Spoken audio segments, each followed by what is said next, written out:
Hey, welcome to Gone Rolling, where we all use our degrees to play some D&D. Enjoy your shenanigans. Before we roll any intro or do any of these detailed things, you should probably know this is a very special one-shot. A one-shot of secrets in a interesting time. No doubt there's going to be hopefully some drama here in a time of, well, everyone's on edge. Okay, let's roll the intro.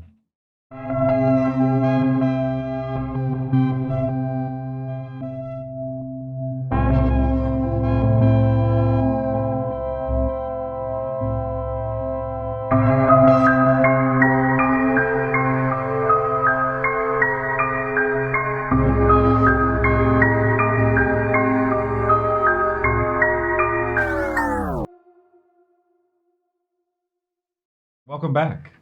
So before we start, let's give a little bit of context to what's going on here, because this is a canon one-shot within the same world as the main campaign. So a quick rundown of what exactly is going on. Of course, the main campaign of Gone Rolling takes place in the year 1340. There has been constant conversation and talk about what happened a few decades back during a war of the machine god, as it's called. A time of new technologies and dangerous materials being newly found and discovered, being used to conquer and destroy the world. A global war in many ways that lasted decades. Separated into two notable parts called a first and second initiative. However, the current date of this one-shot is 1267. As these players know it, the war is over.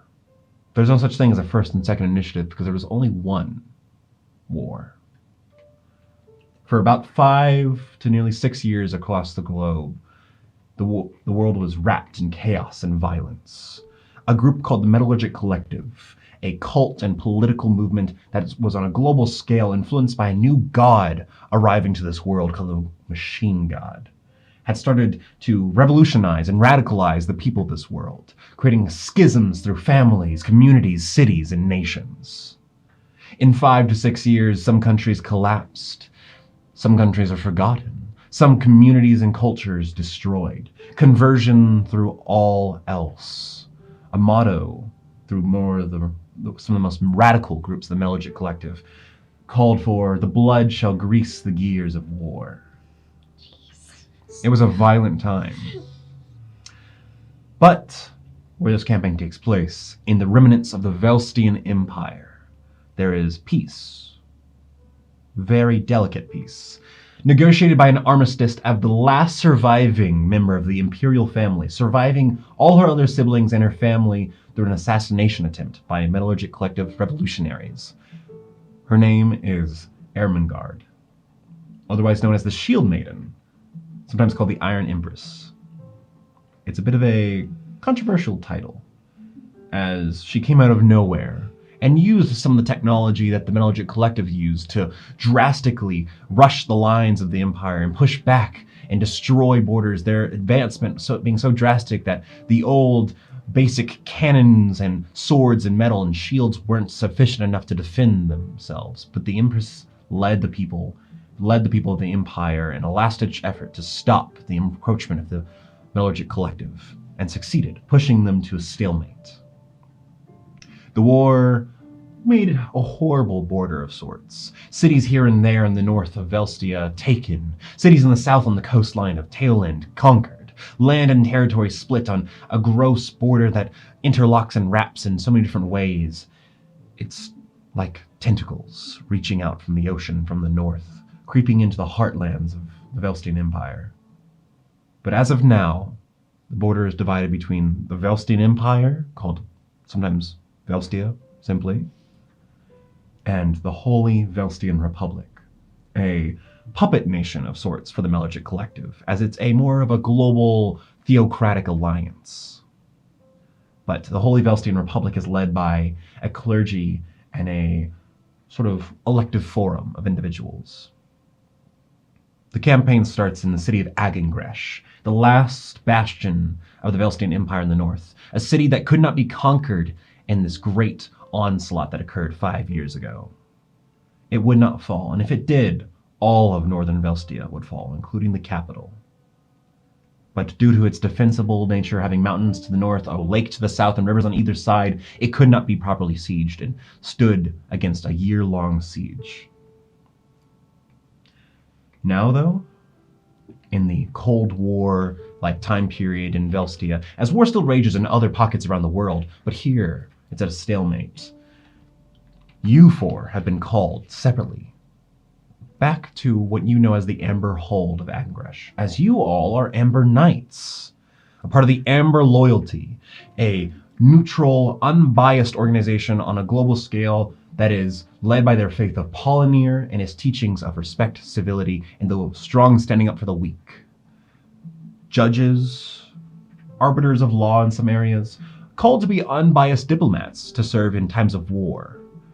Recognized and respected by many groups, even the Metallurgic Collective. Though it preaches a doctrine of mass conversion to the god of the machine faith, it makes one exception for the Amber Loyalty, thus allowing Amber Holds within its borders.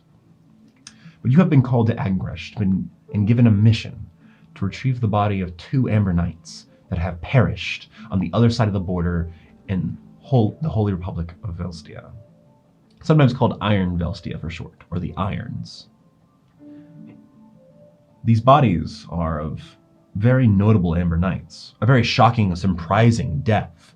The Metallurgic Collective claims it was an accident, an explosion in one of their strange, new, powerful factories, caused by a strange new liquid called fossic that naturally occurs throughout the world now. Suspicious. Suspicious, indeed, as Amber Knights are known to stand strong, be tougher than steel, be almost angels and gods amongst normal mortals. They died abruptly, and it was quite a shock. Max, you chose to summon your old apprentice, the young, what's your name? Helena Leashed. Helena Leashed, and you are Max, but Maximilian. A teacher and an apprentice, now both equal on footing. Being separated for some time, going on your own mission separately, Max, you helped bring Helena into a proper, loyal Amber Knight who stands up for justice and hope.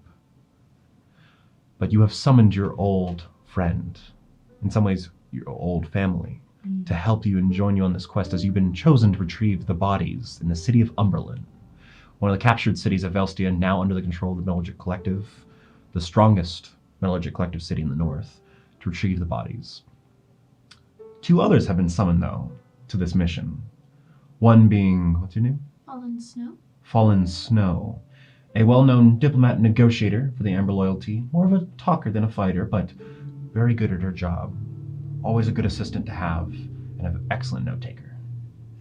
As well as Guinevere, an Amber Knight, later in her age, has seen as much experience as Max over here, both in the same sort of generation of Amber Knights, who had grown up just out of tragedy and seen the horrors of both what is called the Court's Inquisition, which I'll explain in a second, but also what was the War of the Machine God. Being hardened by this, you both have become masters in your own right, with just one step from reaching the highest rank of Amber Knight, the Arbiter of Amber. We're so close. But as you four have finally come together and collected in the city of Agengresh, being sent on a mission to the city of Umberlin, it is the morning of the mission. You have been summoned to a hall to gather, a gathering to get some drink, get some food on a morning just before you head out. Gathered your regalia, your weaponry, your armor, your suits, your clothing, whatever you need, as this will be a 2-night mission as you understand it. You are now in the Hall of Amber together, in the Amber Hold of Agengresh. A beautiful, elegant place made of stone, carved reliefs of old knights and old saints of the Amber Loyalty, a statue of the father of the Amber Loyalty, Polynir, in the back, the resting king, who awaits the day to rise once more, to bring and save the world again. But as you have drink, as you eat, why don't you describe what each of you look like, real quick, starting over here. All right. So, I am a, middle-aged man. He's got the, the red hair, kind of in like a little bit of a K-pop K-pop idol hairstyle, a little bit, and like a nice beard. He wears like jewelry. He's a little K-pop idol, but he's still very stoic, so it's a little jarring. But K-pop pretty boy that like yeah, Aged. aged. He'll definitely be a silver fox once he grows gray, right? Yeah. Yeah. Helena is around the same height as her old master, but she looks a little bit more like beaten up a little bit. She appears to be a tiefling of some kind, with her red fading from her head that goes into one broken horn that's very little, and then one that looks like it's growing back a little crooked because it has been previously broken. She dons the most golden amber armor, and then she has a sunflower brooch that connects to a long gold cape, and she wears a little bit more just like normal, kind of like a monkish wear. Yeah. But she's not a monk. Yeah. And then just a lot of golds and blue accents actually, and she has a matching little charm on her waistband that matches Max. I have a blue one, and then he wears a red one. Your red one. Just little kind of egg-shaped pieces of jade. What do you look like? Guinevere is a 6'2" tall owlin woman. She is a snowy owl with the stark white feathers with the little accents of black, and then these golden eyes with slitted black pupils. She looks elegant, very elegant, sleek, not a feather out of place, and very long, elegant robes, and just long, talon-like claws on her fingers, and she steps with this sort of air about her that kind of tells you that, oh, she's worked to get where she is. She's 47. She is middle-aged-ish, if that's considered. Yeah. Just for owl. For owl, yeah. for an owl lady. Her experience definitely shows. Yeah, you can tell that she's has this air of almost superiority over, others, but she's, but very well put together. I also realized I forgot to mention that Helena's really long hair. I realized I didn't describe her hair. It's giant green braids that go down to her ankles, and there's gold. What is it? A band around it and stuff. Ah. And lastly, So Snow is this itty bitty 3'7" tabaxi woman. She is the youngest of the group, but not by much. She's very fluffy, very soft. She looks like a cinnamon roll. You look at her and you're just like, oh, you're so sweet and precious. And she wears these Victorian style dresses. The one currently she's wearing is this beautiful little soft pink one. She does wear breastplate though, which is every day. She usually keeps it on her just in case she needs to go somewhere on last minute notice. She does have a bit of scarring across her face. There's one mark on one side, and then there's several scattered ones on the other. But she has the piercing blue eyes. But she just looks like an absolute little sweetheart. Very fluffy tabaxi girl, little tabaxi girl. and as you guys take a moment to sit and get ready for the day, for a bit more context, with these two being later in their years, Max and Gwyn have both seen Velstia go through much change. Before the Machine War, there was the Court's Inquisition, a time of prejudice and hate, and even killing of sorcerer bloodlines throughout Velstia. A time of wizard supremacy, A very dark time in Velstia's history, but with the Amber Loyalty standing up with a coalition of other good folk, the Court's Inquisition was brought down, only for the machine war to occur. Damn. So me and the homies hate yeah. the Court's Inquisition. you both matured in this time, saw the darkness, saw the evil, saw the secrecy and the Generational fear. trauma. Yeah. You two, Hey, what's up? Snow and Helena, you both were born at the end of this, the tail end of this. In youth, you grew up understanding the fear, but through a child's perspective. Coming into your final ages of maturity in that time called the Little Peace between the War of the Machine God and the Court's Inquisition. And then joining the Amber Loyalty to see the cause and the War of the Machine God. So there is a bit more optimism in your generation for hopes that this peace might last, that people might be better off in the future. But time is tense, and anything could happen. So as you finish up your food, you eventually hear a ding, ding, ding, ding, like a bell, a heavy brass bell that hangs near the top of these stone stairs. In this great hall on the opposite wall, there's a set of grand stone stairs that lead up to this pair of double doors.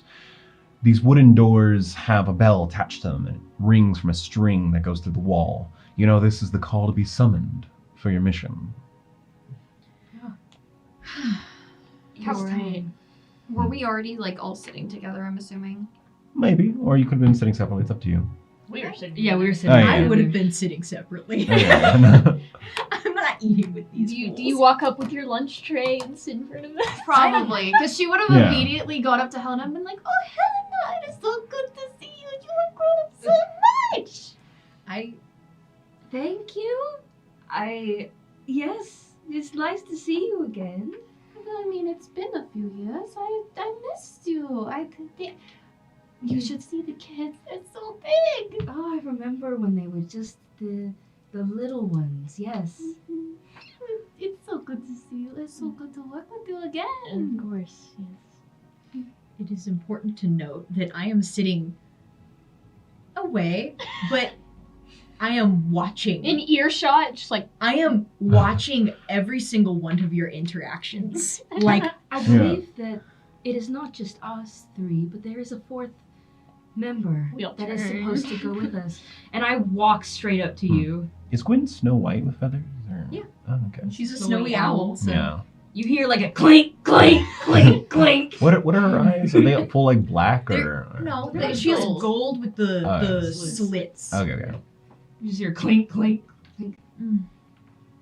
Right. Well, hello. Hello. We have been summoned. Of course, I've as heard. Helena walks away, I'm gonna be like, so Snow. Yes. I can call you Snow, right? Yes, that's what everybody I calls me. figured. Do you know how were you assigned to this? So they ended up assigning me in case we needed to do any research about how exactly the people died, because there was a little bit of weirdness that has been with that, and Indeed. they know that I am pretty good at finding out new information. I can't They who? like the higher ups. Okay. I do a lot of clerical work here, Of but I course, also just do a asking. lot of note taking, things like that. He's just very like, Trevor, Mm-hmm. can I hear this? I think he's being a Um, little quiet. You're being a little quiet. He's I, intentionally talking I guess like, under make Helena's me- clanking, So- being like, hey! roll stealth. Okay. You couldn't hear Also, shit underneath. Clink, I clink. might have asked Oh, to be on the With mission. We'll see. advantage. Oh, good. I might have asked to be on the mission, so then I could have, caught up. Damn.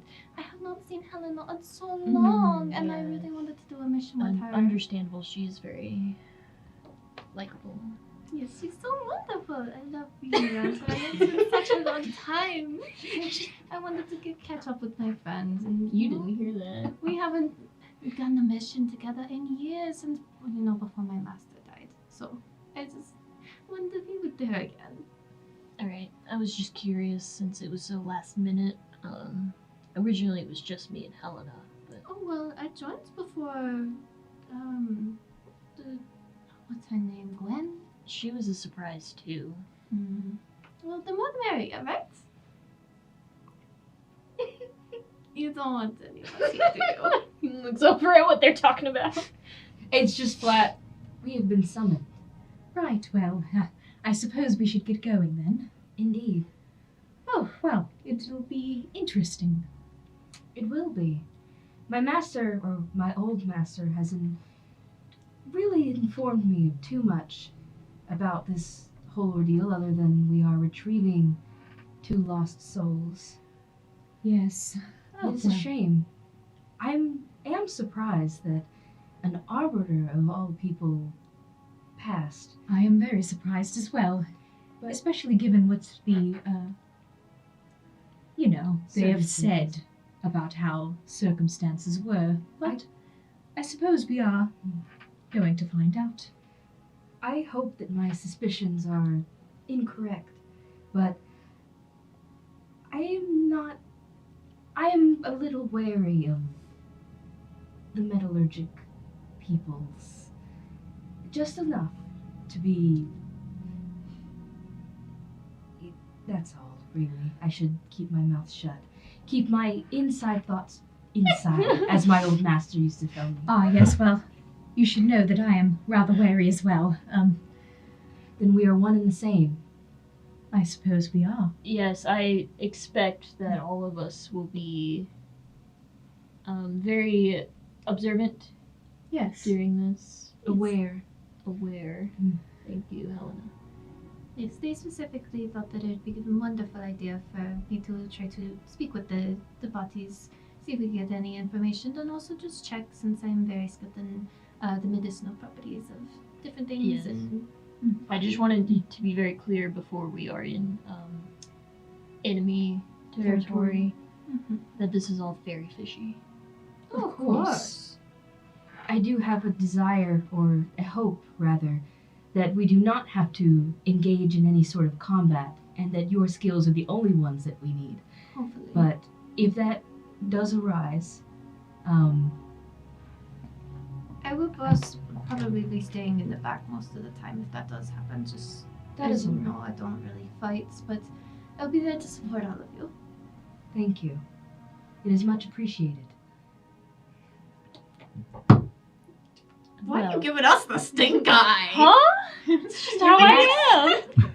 That's Haven more than Max. Anyway, we were summoned. We shouldn't dilly-dally. Yes. Let us be on our way. And then she just clank, clank. I also start walking, and I just every time you clank, I go, like it hurts her ears. Like she's wearing half plate and janglies. Mhm. Like I have on my mechanically disadvantage on stealth, We can never, so I'm making fun of we that. Yeah. can never stealth anywhere with her. Just I'll be the distraction. Like she's gonna be like, I'll be the distraction. You guys sneak behind me. I am walking like at a different pace to like is it a stealth? Helena walks with such purpose. Like she looks head on. Boom. Snow's like staying like right next to you, having to step very quickly compared to how tall you are compared to her. But she's just like her little tail swishing back and forth. That's so cute. Her little fluffy ragdoll tail. Just I'm kind of curious. For Gwen, is her appearance like at both times beautiful and kind of scary? Oh yeah, Yeah. intimidating. Like, beautiful, but also kind of scary because like she has those long Yeah. talons. If you've looked at the official, And she art. gives Yeah. stink eyes. Yeah. I'm just Is it imagining because- that looming look with the It's the Yeah. same vibe as like Lady Dimitrescu a little bit. Like the elegance, but with like Oh. Fear. I'm like terrified of you. Because I'm imagining if us two walk in first, we should not be the ones to walk in first at a negotiation. Oh, we're in the Snow's back. in front. Snow's like you're just look like at her. take Look at her. the take the Gwen, fresh Look at the candy. K-pop boy. Look at the K-pop boy. Look at him. Don't look at the two intimidating women behind them. Well, as you guys walk up the stone stairs and go through the wooden doors, you enter the office of Arbiter Delgan, a master of the Amber Loyalty, and the master of this Amber Hold in Agengresh. She is a matured and well-experienced orcish woman, standing nearly at the 7-foot mark. Her hair is closely shaven. On one side of her head is actually like enough burn marks near the back that hair doesn't grow anymore, so she tends to keep it like a clean cut. Her eyes, though, have this beautiful blue. Like, her eyes seem like crystal and cold, but wonderful. But as soon as you turn, you see her face, her soft face compared to most of her body looking like toughened over the years, scars on her cheeks and neck where maybe almost got too close to dying. She's earned the title of Arbiter over her time in the service. She is most often seen in her formal armor, but now she wears a sort of very clean, very broad-chested, almost like tunic with pointed shoulders, the sides, with a deep orange, almost yellow color. It just seems to be like a formal sort of office wear. Get it, queen. You know? But as soon as you walk in, her frame turns in front of this big window that sits behind her desk, and her shadow just coats the doorway as you just vaguely see the glistening of her eyes as she welcomes you in. Come forward. Close the doors behind you. We must talk the details before you head out. I wait for all three of them to go in and I shut the door. I was like I was we making both do the same We thing. both like put our hands on the door and are like, I got this one. You can get the other. sure. Oh. Max is just like, Oh, this is gonna be. Oh, Fighting Lord. over who shut the door. They're They say chivalry's dead. We got an airhead and then two people already starting to do this, and one person that's just done with everything. It's gonna be fun. As you shut the door, there isn't necessarily a sitting area in the front of the desk. There's only a chair in the back of the desk, but noticeably Delgin is standing near the front of the desk holding some papers. Please stand at attention for a moment. As you guys all form up, standing in a neat line, she steps over towards you. Her presence and all of us like, were like, yeah, Yeah. but her presence and like like even not in the armor, Delgin is not someone that you would want to fight. There are stories of her strangling a dragon, stories of her tearing an orc in not an orc, sorry, what is it called? A troll in half before its regeneration could take effect. Basically, she has done it, girl. and if it's a boss." legend, it's probably legitimate. Like. Nothing is exaggerated. She is but a simple lowly arbiter, only of a tier 1 of the 3 tiers, but her power is clearly present. But as she looks over all of you, thank you for coming. I'm going to go over the details before you head out, as it is important that you remember the formality of this mission and the nature of it. Oh, stop digging through the candy bowl. No, there's a desk bowl. But as Delgin looks amongst each of you for a moment, just taking your faces in, she has seen each of you sort of fully come to this position. So as we stand here, as you stand here, she does move a bit closer, but she stands just about 6 feet away. This is a normal sort of like attention posture whenever you would be like sort of inspected by the higher guard before a mission to make sure you're fit of mind, fit of body, and all that. And you could tell her eyes do like almost pierce into your souls. You're not too sure about power that the higher arbiters have, but even as Ember Knights, you have heard the legends of arbiters, whenever you reach a certain level, almost become angels of Apollinaire, embodying his powers more capable than any cleric or paladin to an oath. It's a divine transformation they go through. And even at her lowly status of a tier 1, she feels higher, more empowered. I have here documents for each of you to take. Hands each of you the copy of a similar document. You see on this paper 2 faces, descriptions, names.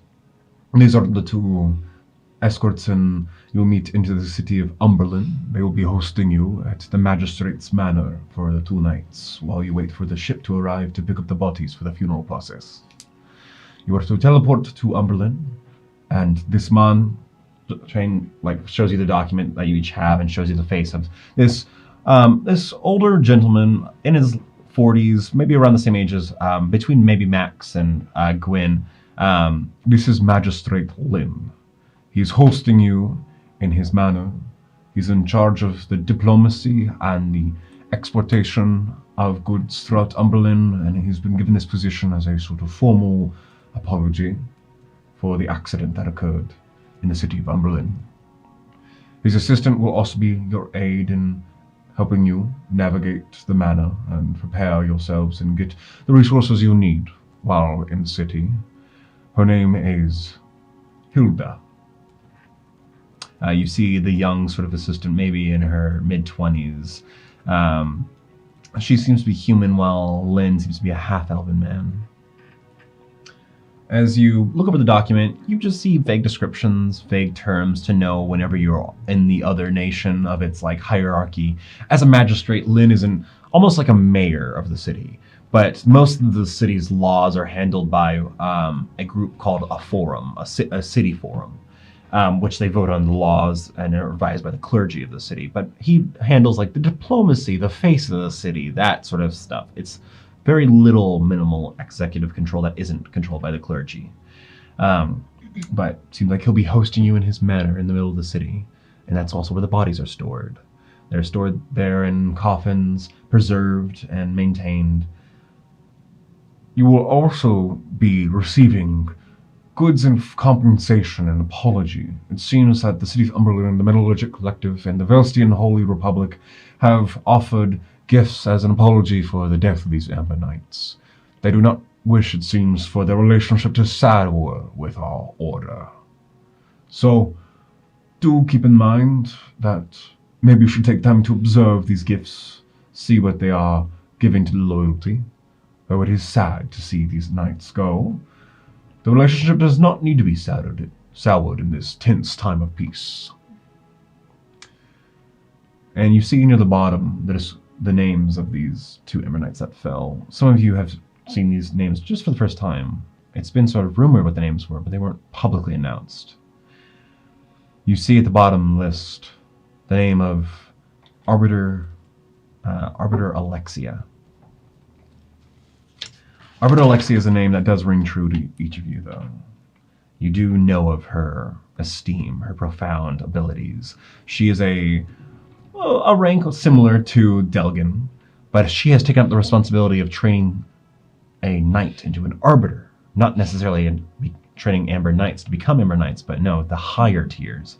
She is a rare knight in the order, being capable of training and mastering at the same time.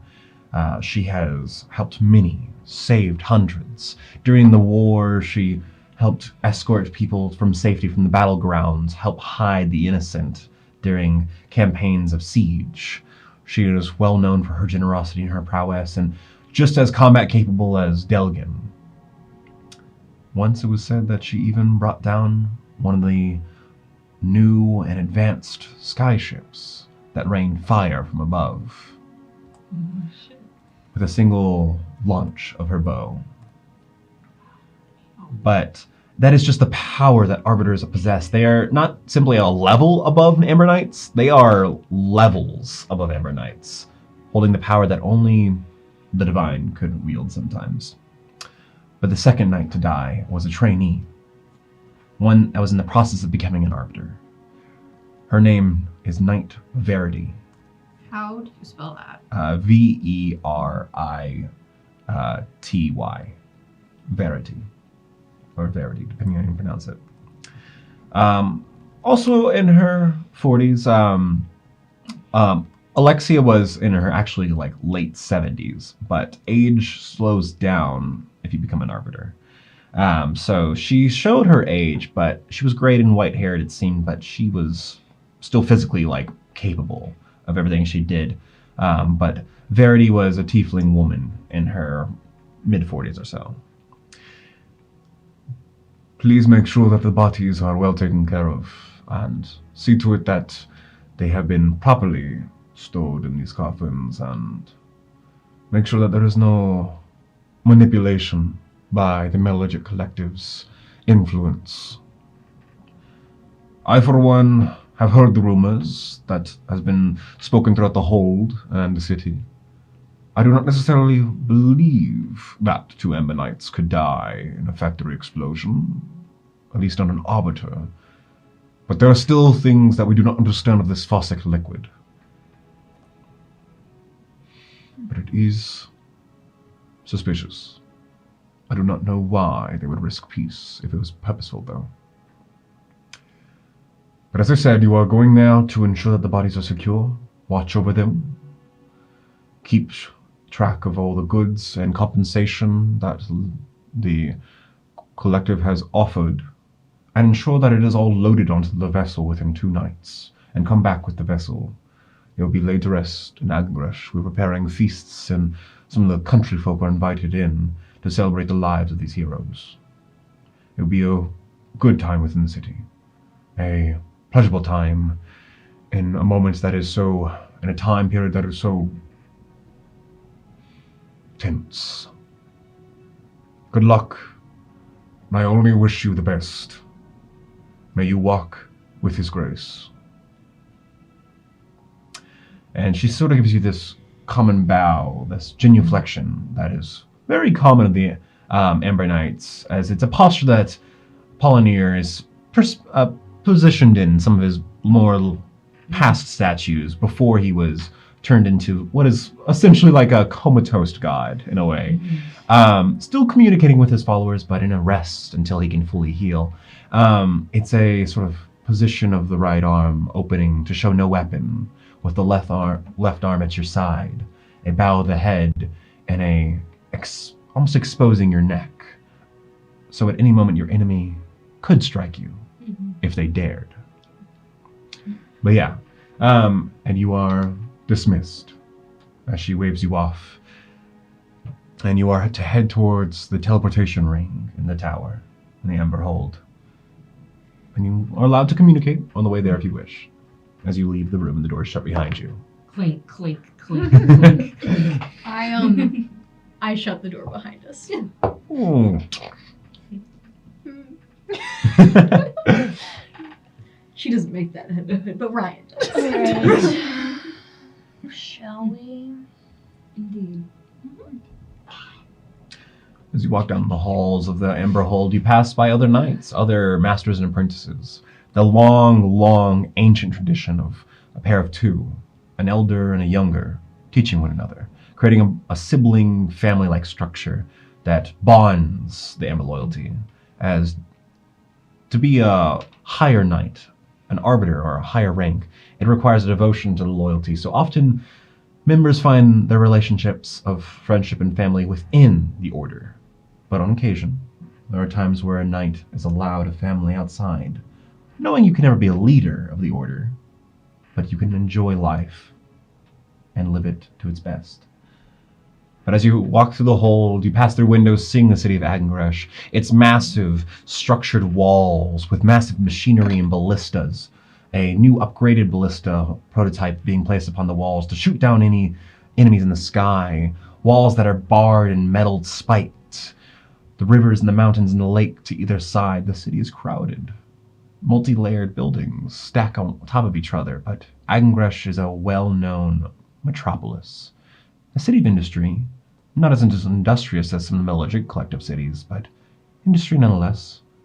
It's one of the only locations where lead can be mined in great deal. A very potent resource against magic users. Lead is toxic to magic, and in some cases can prevent magic users from even being able to manipulate it. A tightly controlled metal. But you arrive in the teleportation ring, controlled by one of the employees of the Ember Hold, a master in the arcane, that will fire the circle upon request. He welcomes you in. Good luck. Hello and welcome. It's an honor to be doing this for you all today. You are all profound, and I know each of your names. You are truly heroes of the loyalty. Much thanks. Let us be on our way. Indeed. In his grace, as he places his hand upon the ring, and from the bottom, light fires on this laid silver ring of runes and magic, and like a almost like a spiral of energy fires around you, firing up into a column, and before you know it, darkness, and you're taken away. As in that moment of darkness, as you fly through the realms, as you pass through material itself, teleportation is a common thing that you guys experience. Sent around the world to negotiate and fix problems across many different nations. It feels natural, and so does your feet, landing on stone, as if they were raised an inch and you were just dropped an inch to the ground, in another location entirely. As you see before you, a pristine structure, walls of a colored marble, a white and gray marble, different patches on it. You see that you stand in a hall of completely different architecture, completely different culture. But believe it or not, in the city of Umberland, you're only a few days away by skyship. You stand on the floor of a ring, the same teleportation ring that you exited on in Amber Hold. A pair of double doors are open, and you're in a cylindrical room. In the double doorways stand two guards. They have breastplates of metal, like chest metal plates, with nice brass work and fine filigree going up the sides. They have helmets that look almost like a bent conquistador helmet in a way, with sides that almost clamshell the skull. They carry not pikes or swords, but firearms, becoming more and more numerous, these flintlock-like rifles. Precarious, but the new ones are magically enchanted. Easier to use, but require special materials, limiting their use. But between them stands a pair of figures. A woman smaller, you recognize her face as Hilda, and her boss, Magistrate Lynn, as they both give you a welcoming bow. Magistrate Lynn is the first to speak up. Welcome, diplomats of the Amber Loyalty and knights of profound grace. I welcome you to my home, to the manor, and I hope you stay well with us, as we will treat you with respect that you are deserved. Please follow me this way. I will lead you to the guest chambers, and then once you drop off some of your stuff, we will go and see the communal space and where the other nights are held. All right. I kind of like push Snow in front of us. Okay, so like goes to the front. She doesn't really say anything right away, but you do see that she is watching him. As you walk down the hallways, your heels and boots can just echo on and on and on. This is a very, very beautiful building, but it was only probably recently built. So it's clean, pristine, has a fresh feel to it. There isn't a lingering smell in here. The lights on all the walls are not magical arcane lamps, not oil lamps, but a lamp that glows with a soft orange light but hums in and out of its light going in and out, powered by something deep below the building. As you walk down the halls, it is the magistrate and his assistant, Hilda, not the guards following you. He speaks up as he walks down the halls. I must say I am not truly aware of all your names. If you could please introduce yourselves, so I may know how to properly address each of you. Hilda, take notes. It is a pleasure to meet you. My name is Snow. A pleasure is all mine. As he sort of slows down, noticing you that you're a little smaller, trying to let you catch up, you know? Yeah. His tall, lanky form, being a little fast. Guinevere.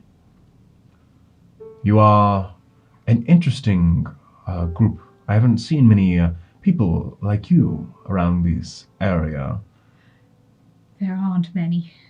Well, that is a shame. I can see that there's almost like a natural beauty to the owl itself, and now it's imbued in a person.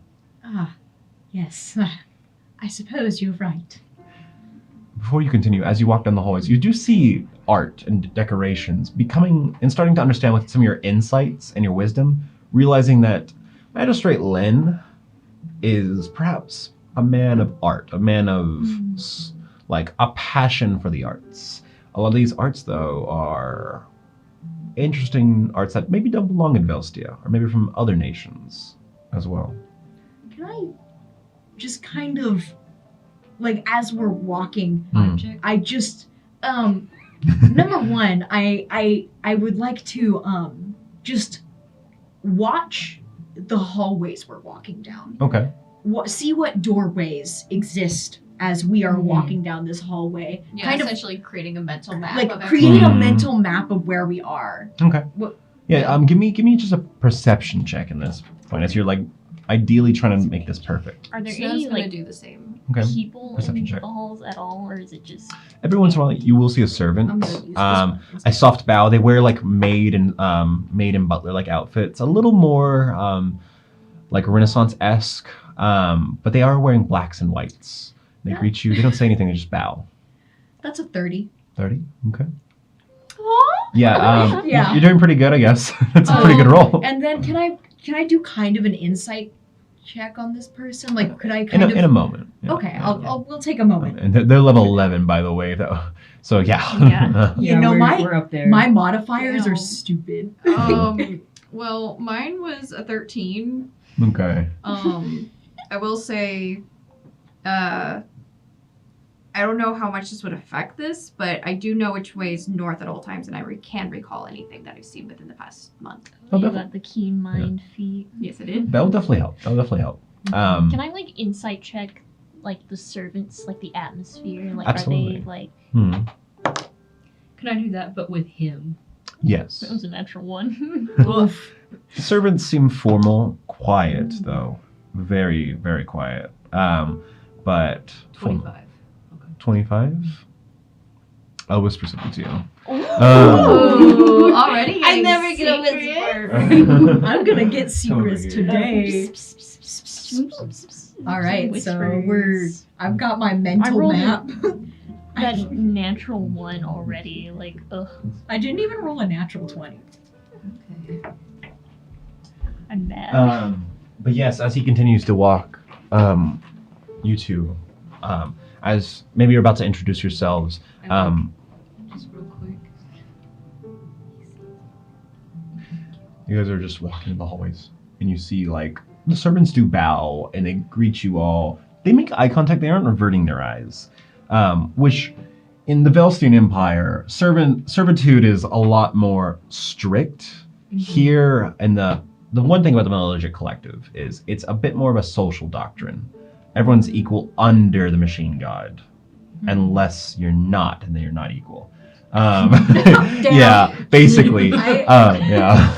I'm gonna like as one of the servants makes eye contact with me, I'm going to kind of just Avert their eyes immediately. Snow just had a I'm just- all. I'm just testing. Yeah. I'm testing to see what they do. Yeah. So There is like a sort of they watch, but like when you make eye contact, maybe it's like that you're the fact that you're an Amber Knight or something, but it's like a oh. Yeah.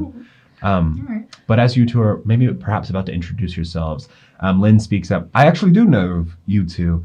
I originally thought it would just be you two, but I guess it makes sense. 2 knights, and then they've sent 4. You know, I don't know. You guys usually work in even numbers. Yes, we love um, numbers. But you are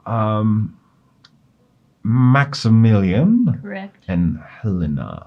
Indeed. Yes. Your memory does not trick you. We don't have many knights in Umberland. In fact, I think at most we only had 4 actually at one time. We don't have too many in these cities in the Holy Republic, but we only had the 2 for some time. The Arbiter herself and Verity, and they were good to us. But I do believe the Arbiter has spoken highly of your pair once or twice. I don't know if she's ever met either of you, but she seemed to know a lot about every member of the loyalty. She did possess quite a surplus of wisdom and experience. So even if she has only heard of us, she's still an excellent judge of character. Yes, Was. she was fair. It is sad. I had thought we had grown a bit of a friendship over time. She was, well, quite nice and very generous. Can I I insight check him? Yeah. Can I? Yeah. Would I be allowed to insight check now? Yes, you may. Okay. You may. That's Yeah. 11. Dang it. Oh, another 19. That's also a 30. Oh my gosh. So you got a what? 11. 11. I mean, Yeah. like he's I rolled really low. for your perspective. I don't even really whisper this. He's like genuinely kind of upset that she's dead. It seems like that, you know. And it seems like he did like enjoy her, like liked her presence, you know. He is a good diplomat though, so it may have been like a conversational understanding of each other. But Ryan, Dang, so many the tips wind are me tips. This is what happens when you're level 11 Sorry, and it's you're really like, funny that you're covering your ears with your cat ears. Shush. cover your cat ears. I'm just trying to make sure I don't accidentally hear anything that I'm not supposed to.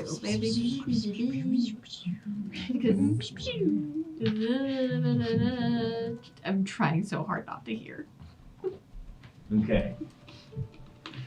But yeah. Eventually, though, he sort of starts taking you down some set of stairs, and you arrive into a kind of circular space. It's a large circular space. The floor is tiled with like a beautiful star-like pattern. But there are doors in this circular space and another hallway exiting this space. And each of these doors, they aren't labeled, but he stops here. We have some nice guest rooms. These are the luxury suites of the Magistrate's Manor. I don't know if it's custom for 2 nights to be in a room. I don't know your traditions, but we have 4 rooms ready as well. It's not really tradition for like a pair of nights to stay. It's like out when you're out on a mission outside. Yeah, one stays up, one sleeps, but you guys can have your own room. You have your own room at the holds if you want. Yeah, I'm taking my own room. Okay. Alright.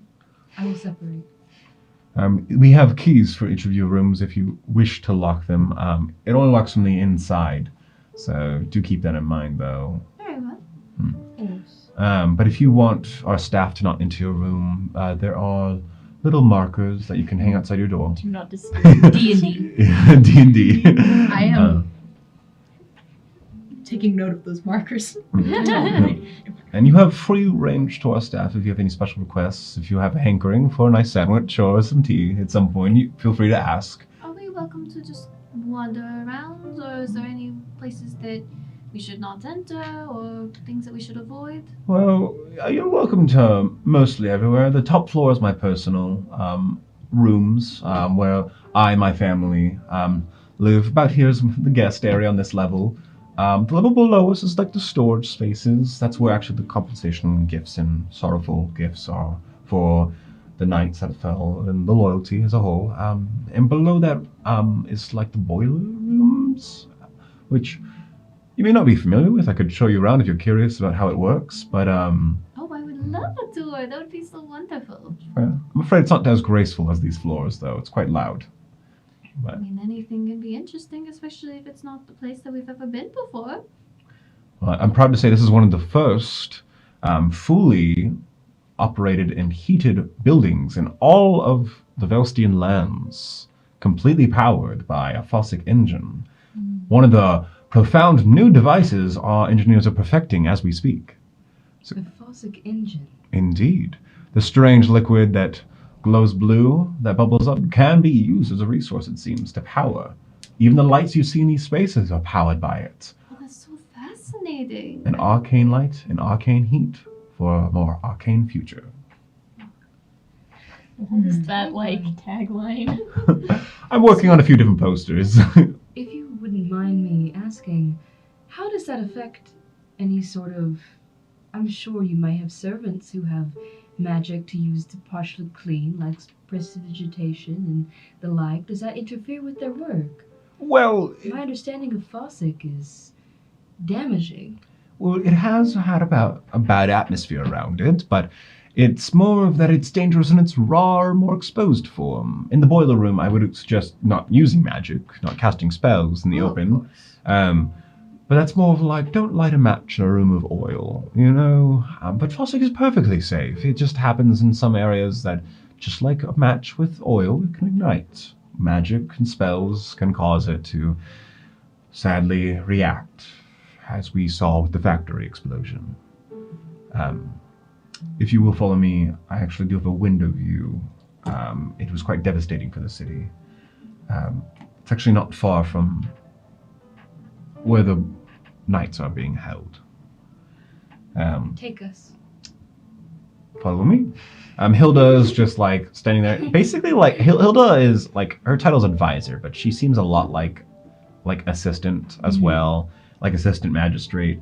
But she has these very soft, low, bifocal, not soft, but small bifocal glasses that sit on the edge of her nose. She has a bit of a longer nose, and she's like a light brown skin, and deep brown hair that's almost like almost like a, what are they called? I can't remember. It swoops near the bottom. It's very short.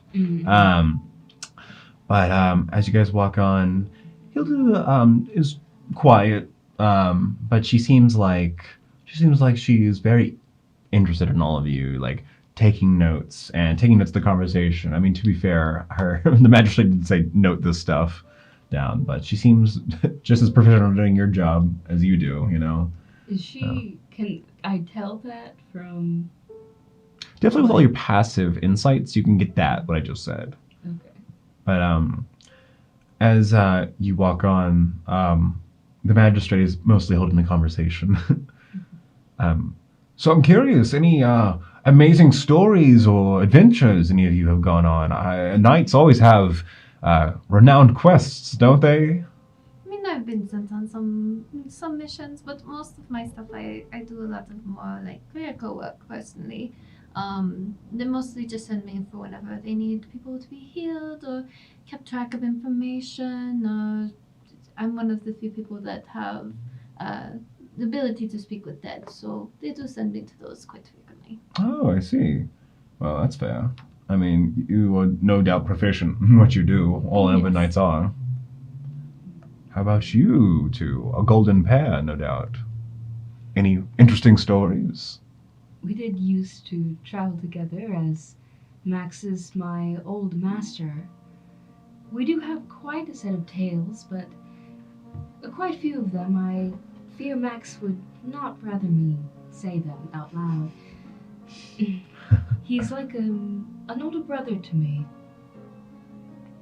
I'm almost jealous of the family-like nature that the loyalty has. It's beautiful in a way. But eventually you guys enter another room, going down a path, and you find yourself entering this room. It's a very actually beautiful viewing room, like a meeting room. It seems like there would be a table in the center of this room, but it's since been removed. Instead, there are two stone coffins there. They're opened, and you can just vaguely see items like some sort of grave goods or decoration or cloth or fabric, and what you believe to be bodies in the coffins. But this room it's temperature controlled. It's not hot like the rest of the place, like a nice temperature. It's kept a little chillier. But this room also has a window. It's a big room. It has a window, and you can see out into the entire city of Umberland. A very large city, but many of you haven't seen Umberland in person, but some of you, maybe you two, have seen it before the war. It was just a town, almost a city of stone, built on a river. It was nice. It was comfy. It was a retirement place of sorts.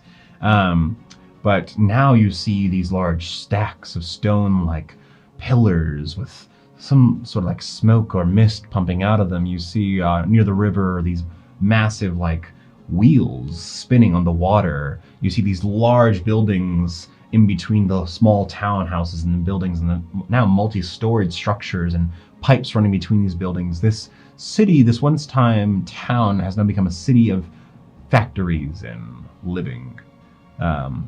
And you can just see that the sun's rays peer over the city, reflect off the water, but it is not the Umberland you would recognize, but it's an interesting sight.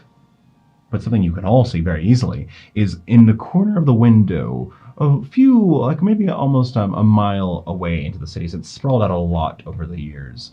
You can see new buildings being built as we speak. There is a blackened pit in the ground. or more like a blackened area of the city. Upon closer inspection, a building, a very large building without a roof, without most of its walls, buildings around it blackened and darkened, almost like in a patch, an explosion. A building erupted, and its entire few blocks around it also destroyed.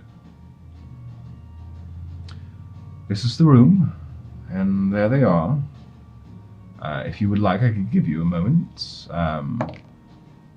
but it is up to you. There is plenty of time to spend with them if you wish. I would definitely like a moment just to check on them, but also give a small little prayer, that's all. Well, I will depart, and so will Hilda. We'll just be outside the room if you need anything. You can go through your traditions if you wish.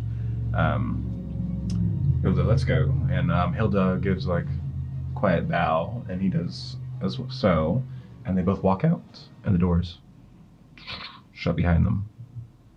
So how high up are the coffins? They sit about 4 feet. They are. I will say these are coffins you have seen before. Mm-hmm. Amber Knights are traditionally buried in these sort of stone-like coffins that are very specifically carved. A hold usually has a few of them on hand just in case, but they are very beautifully carved with vines and flowers and petals of stone that mimic the sort of artwork of where Polynir rests, healing. And you can see the grave itself, or the coffin, has a blanket over most of the body of these figures. Their skin is cold, faded. Their hair is sprawled out, and there are petals of flowers in different areas. I'm straight up gonna check if those bodies are actually bodies. No, yeah. I'm also. All of us had the same idea. Max is like noticeably quiet and is like standing Can back. one of you help me up onto the table, please? Huh. I just, I would I rather walk- not jump. I walk over and Just little. Thank you. just very easily with I'm- one hand. Yeah, she doesn't weigh a lot. Mm-mm. I'm just going to sort of look over the bodies. I'm not going to touch anything. Yeah, I know. Or move anything, you know? Mm-hmm. But I am going to very much check these to be like, She'll, you know, does it seem like, does this claim seem valid? No. I feel you're more yeah. gonna be better at doing that, but Snow crouches down next to one of the coffins and does like put her head together and just pray over it for a moment. After that, though, she does go to remove the like sheet covering it to check over the body, see if there's any signs of anything that doesn't seem like it matches with the description of the event that happened. You can either make a medicine or investigation roll. Medicine. Okay. Like the fact that they were supposed to have been blown up. That is definitely intriguing. Are they missing body parts that have been like, Yeah. you know, I will say, burned? as you look, you don't obviously see any body parts missing. In fact, they have been laid into these coffins with their armor, like their ceremonial armor, which is a proper burial for an Amber Knight if you can retrieve the body. They have their weaponry sort of laid over them or to the side of the coffin. But Are there any like stools or chairs or anything in here? there's some stools and chairs that are pushed aside. That you I can, probably will go grab a chair Mm. and then put you on the chair. yeah. Grab And then The stool. there you are. the chair transforms into a woman. No, kidding. Chill. I've been here the Chair. whole time. What'd you- 22. 22, okay. As you look over these bodies, you see signs of maybe vague woundage. Some marks near the neck area, near the cheeks of like what could be like a burn, but it's not a deep burn, like a very light burn, which maybe makes sense on the Arbiter who was fallen before you, Alexia. She has a very sort of broad chin and a wider face. Her gray and white hair sprawled into almost like ears braids to the side. Her old face in vague wrinkles. You look upon her, and there's no missing limbs. There's no sign of a explosion of heat. There's no burns. There's no ripped limbs, or maybe a mortician put their bodies back together, preparing for the funeral. But as you look onto the other one, this tiefling woman, her red skin has faded, as it's the signs of death have started to work. She was not an arbiter. She had not obtained the pure divine magic as of yet, not fully completed her trials. She almost seems a little more decayed. Her cheeks seem a little sunken in. Mind you, they don't smell. Neither of them smell. How many days has it been? Yeah, I was about to say, Yeah. how many days has it been since It's supposedly been died? maybe about a week. Okay. Maybe about a week. Does this look like the amount of like decay that should be for a week? No, based on your 22 roll, it doesn't match what you've seen normal folk or bodies that you've had to treat or prepare for a funeral. It doesn't match that. Can she check for residual magic or Like signs they of? cast gentle repose. or Yeah, like something. if there's gentle repose based on because she's used gentle repose, she used healing word, all of those different things. Can she check to see if there's been any sort of healing magic used on this, like or signs of it?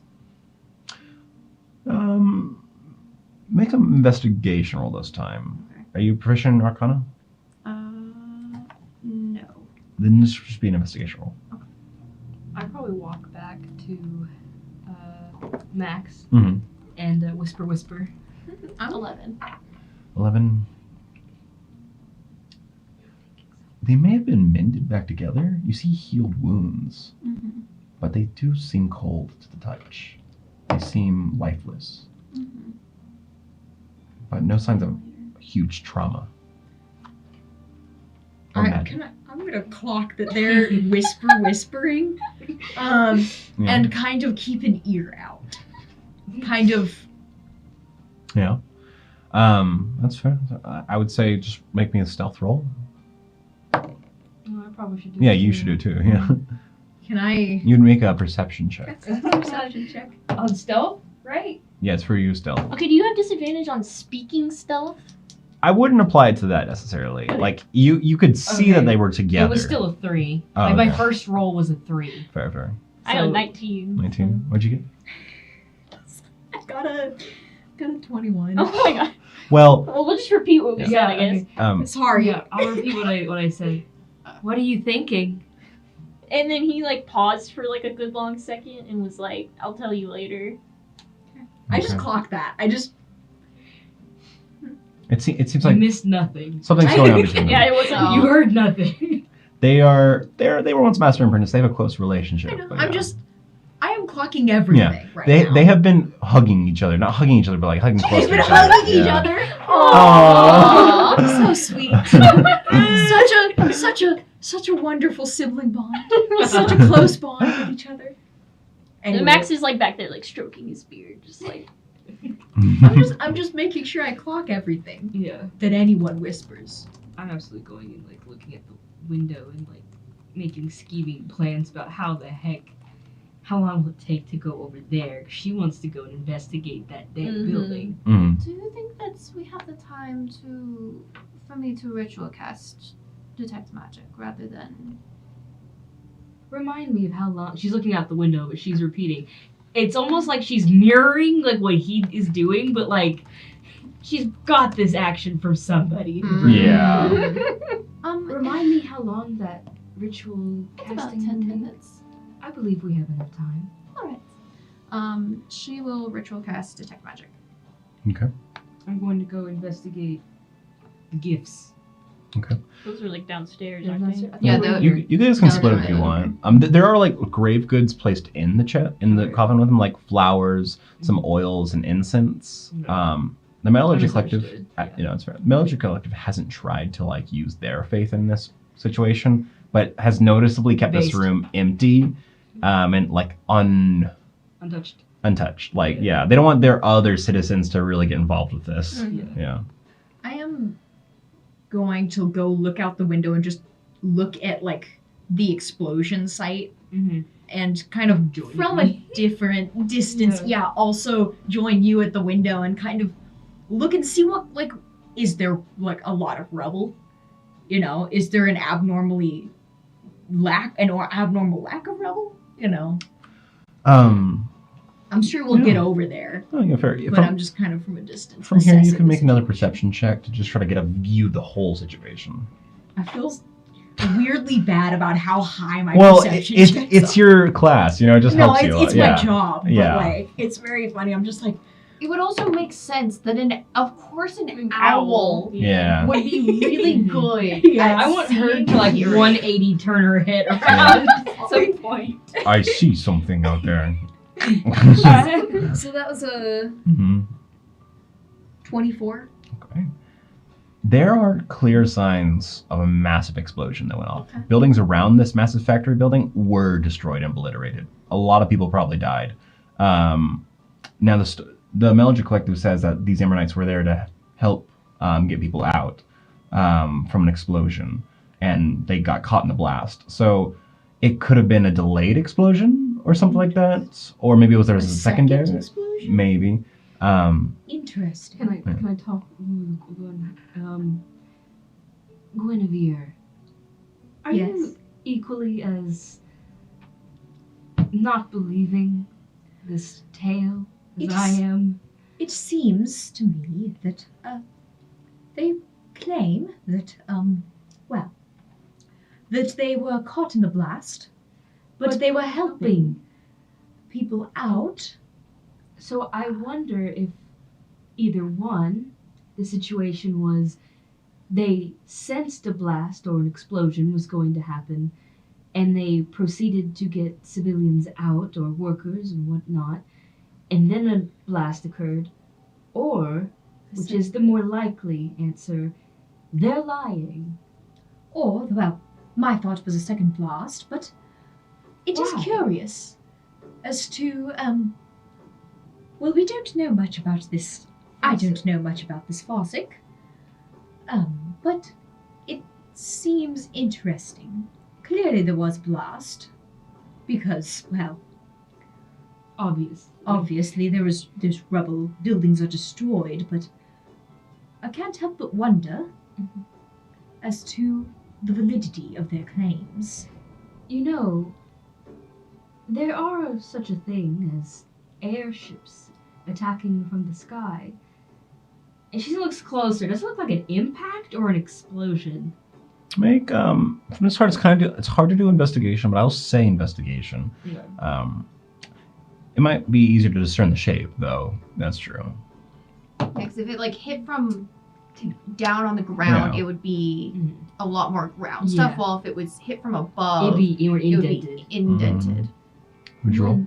3. Ah. Guinevere, Yes. do you think, I can't see that well from here, but perhaps you can, does it look more like an impact rather than a explosion? Because there should be not as big of an indent if it wasn't an impact. Well, if you need my assistance. Yes. Let me see. I suppose I can look a little closer. Like, owl my owl vision.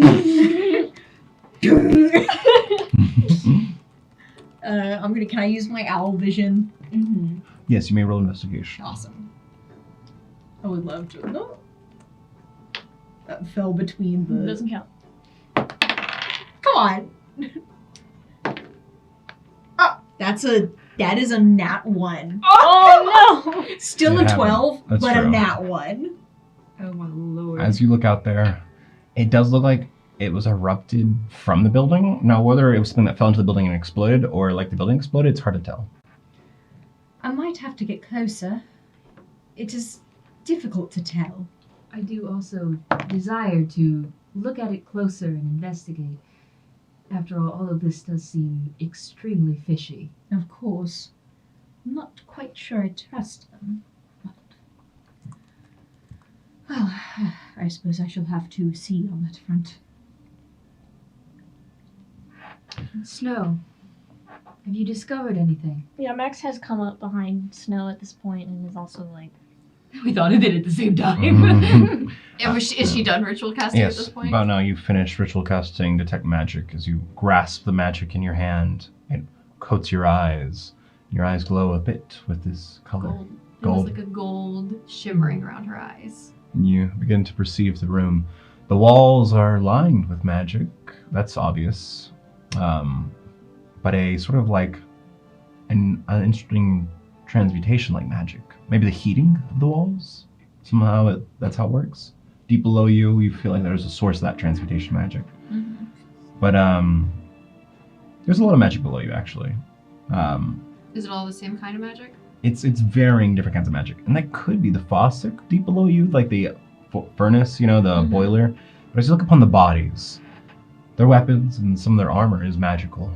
But as you look closely, it's very interesting. There isn't a single drop of magic left in either of them.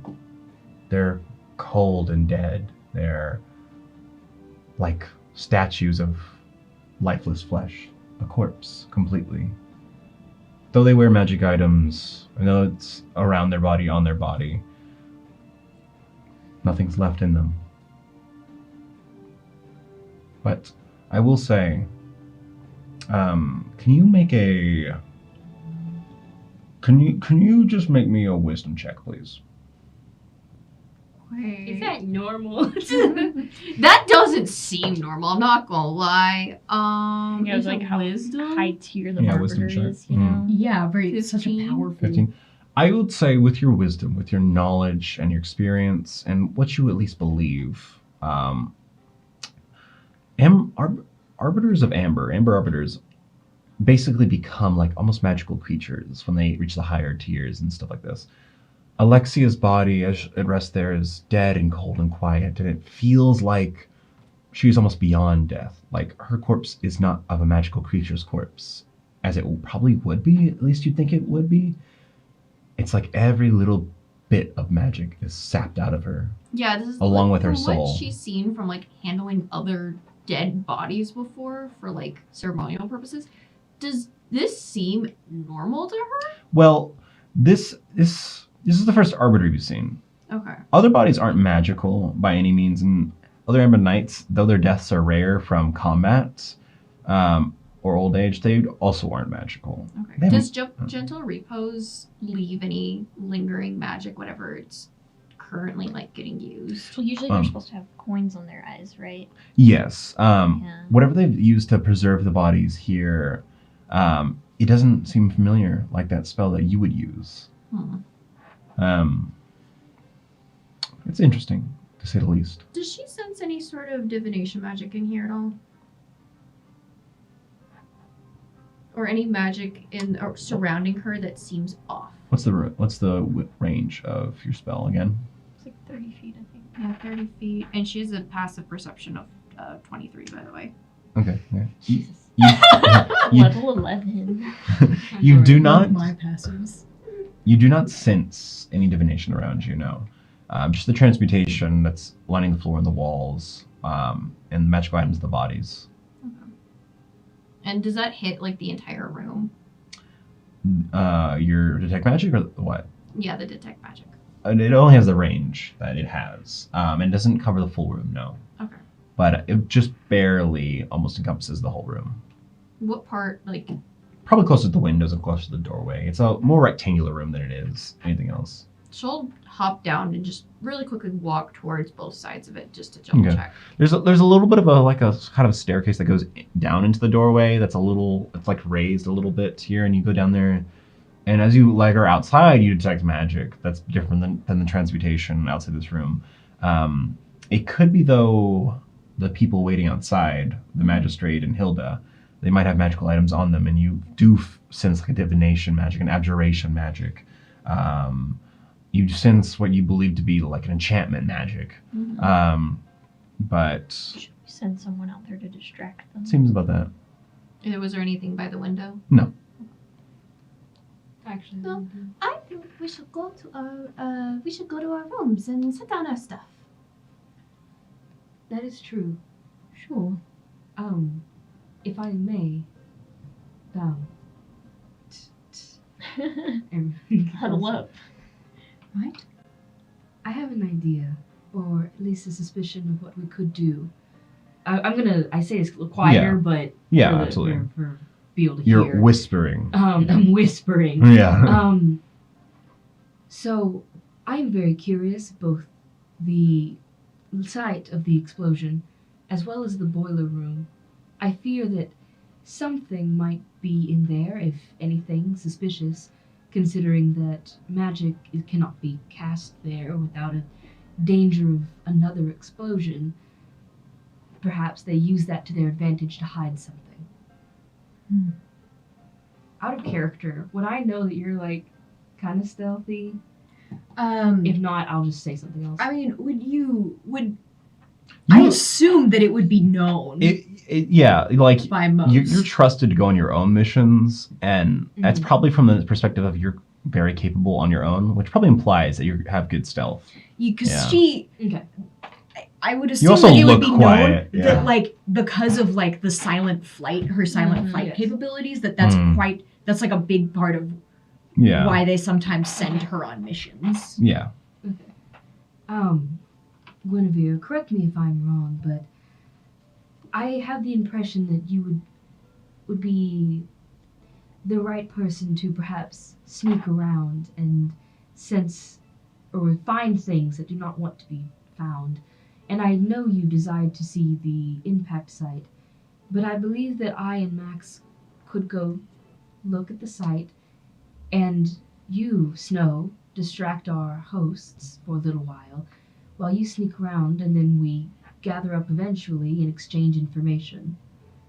Oh, that's such a wonderful idea. And she says this louder. That's such a wonderful idea. I think that it would be wonderful for me to ask for a tour. I already wanted to go get one, so that is such a great idea. Right. Well, I suppose that so you would be investigating the site, and I would be also there. You do see Snow kind of like. I'm whispering. I'm a stealthy motherfucker. The boiler. Divination. Yes. I would think that you also would enjoy the tour of the residence that we are in.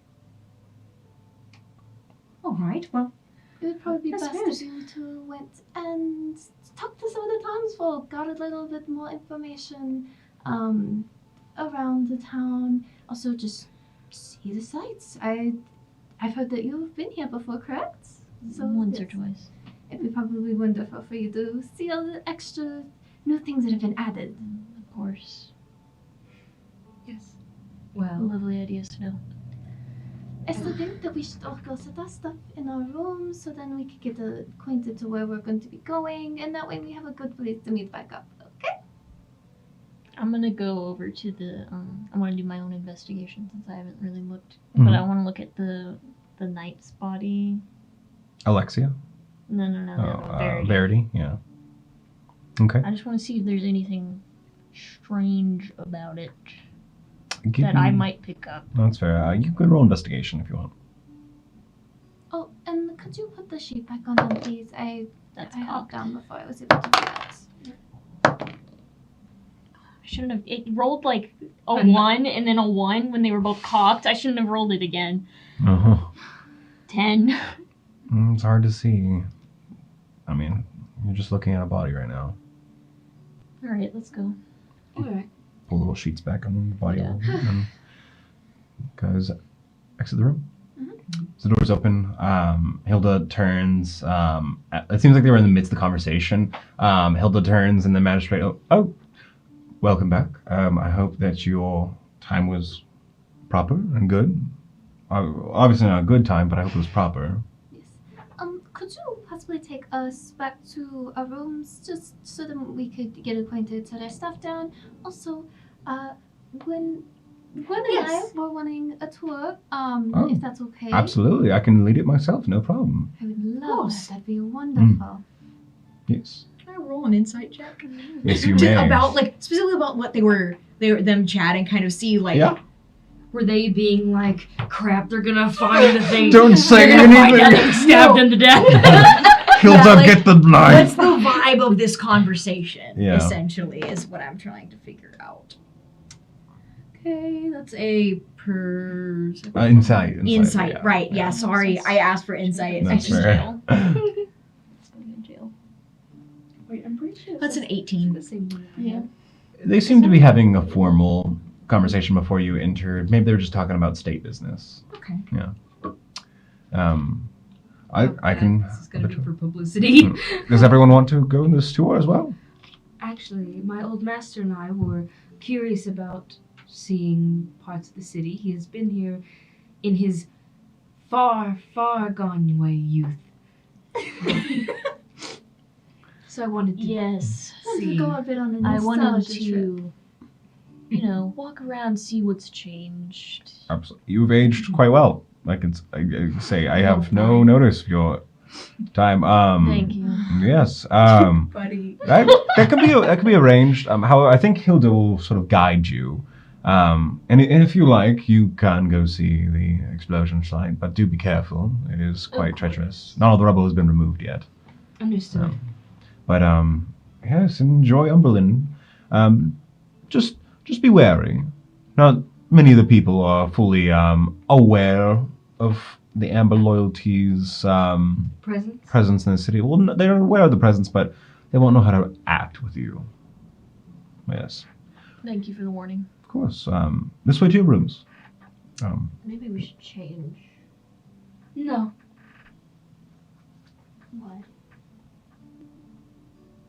I'm suggesting that we keep a lower profile, Helena. Want to wear your cloaks, Our big. hoods. Our big Jedi robes. Everyone has a cloak. I just fear that. All right. I don't really have anything that is Just not yellow. put your cloak on our, Our darker mandatory brown cloaks. Right, the mandatory brown cloaks that all Amber Knights have. Yeah. Absolutely. Oh, dreadful. I never worn those things. Me doesn't have to. We're warm enough as is. Fair enough. Yes, it's quite chilly. Mm. Hello, welcome. Please tell us of your wares. You guys eventually arrive to your rooms and can enter each one. Put your stuff away if you wish. Is the detect magic still going on at this point? Walking down the halls, it would have been for a while. I think it's only 10 minutes though, right? Yeah. Walking down the hallways probably for a while. You would have seen that in the walls, more transmutation magic. On the two figures in front of you, yeah. Actually, the magistrate has a lot of magic items. Hilda has like an enchantment magic item, it seems, and maybe a divination magic item on her. But the magistrate is definitely wielding magic items. Maybe that help him with his office and station, contact allies and stuff. He can make calls, but eventually it does die off before you enter your rooms. I would just like to make it known that she's leaving her shield, but she's just putting on the standard brown robe. Yeah. It's probably like a more reddish. Yeah, brown, no, it's like a whatever. reddish brown probably. Yeah. But she's still keeping her sword at least on a side thing, because of course, like adventurers do that. Yeah. That's not too uncommon, but she still has her gauntlets on. As we're Okay. getting ready in our rooms, I'm gonna go into Helena's room and be like, Helena, Yes. my darling apprentice.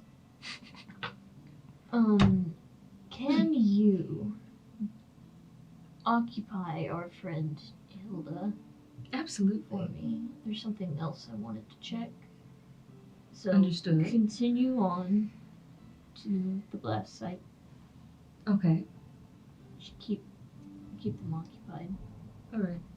May I be informed where you are headed, or is this part of the? If they question me, I won't know anything. Yeah, it's best to keep it that way. Understood. Thank you.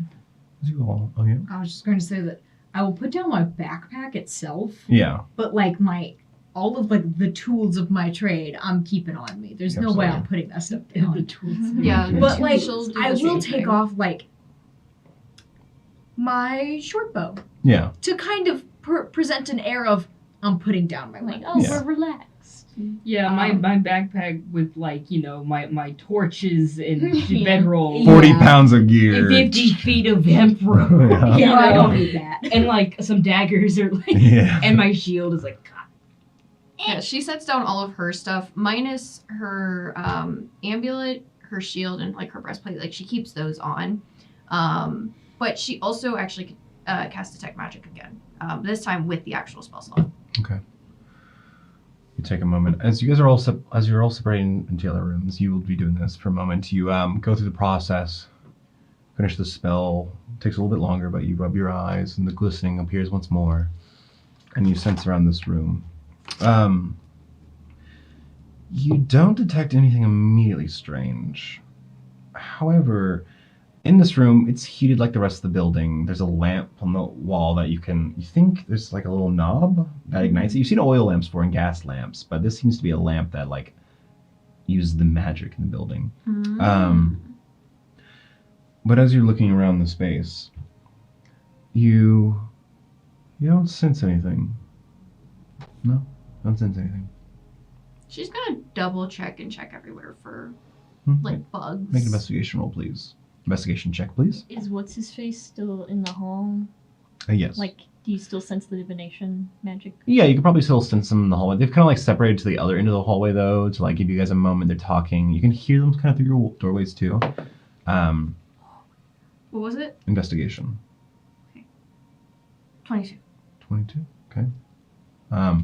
As you look around this space, you check corners. You look under the bed. You look under the cabinets. Look in the drawers where you could have set clothing and stuff like that. In a dresser, a little workbench to write notes and everything. In your window sheets up on the roof, and you do find something of interest. In the room is a book. In your hotel room is a Metallurgic Collective Red Adjunct spiritual book. The Bible in the It's the Bible in the hotel drawer. But it's it is Metallurgic Collective cringe. it's called this holy book that a lot of them read. This is essentially like the Machine God's Tome, Sect of Red. That's what it's called. It's sort of like the well-known large book that all the faithful have a copy of, probably somewhere.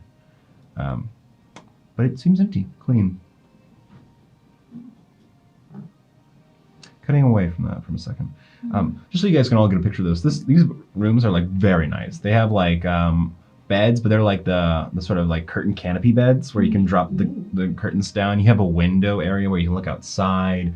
You have an entire separate bathing room attached to your space. You have dressers and drawers. It's very nice. Are there walls that when we take away the illusion magic, there are different pathways behind that we Yeah, go you in look at a and see mirror, real- you touch The your hand to it, it clue. disappears, you know. Yeah.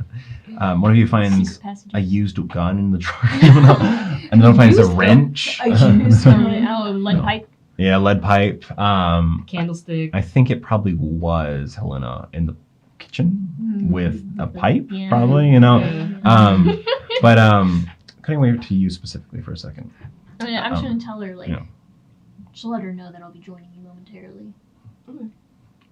Whenever you're alone in your room for a moment to set your stuff down, whenever the door is closed, there's this moment where you see the cushioning, you see the window, you see the space, you're taking a breath, you see the room, you see the cushion, you see the window, you see the space, you take another breath, but it comes like heavier, and you see the room once more, and before you realize it, like you feel like your heart like pounding and racing, and like your teeth are gritting, and it's like yes, you're like tense as you usually are, reserved, but right now when you're alone, when you're vulnerable to only yourself, it feels like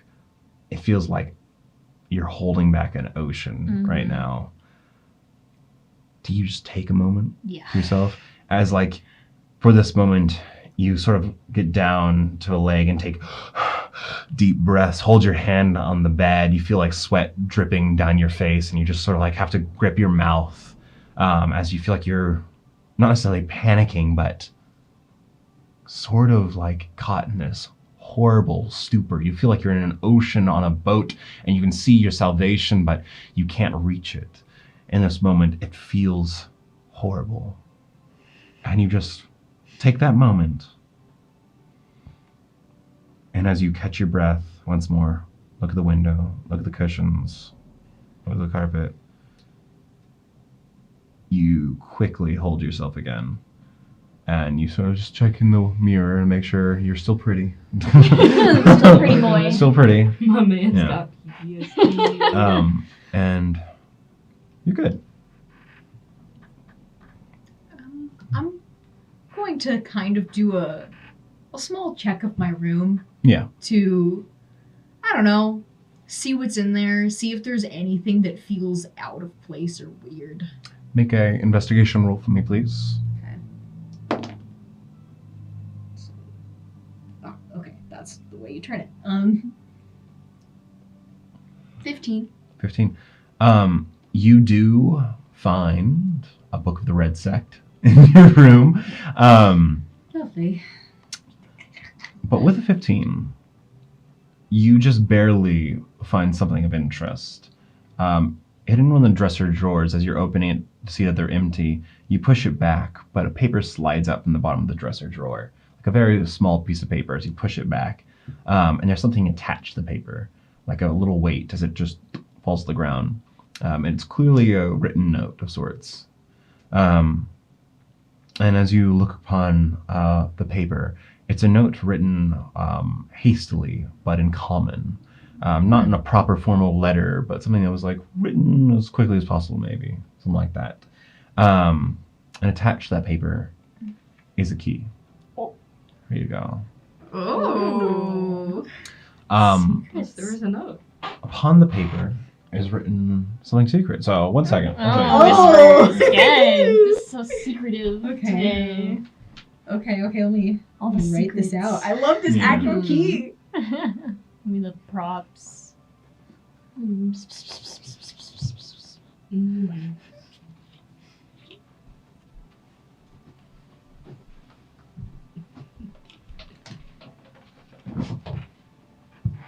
There you go.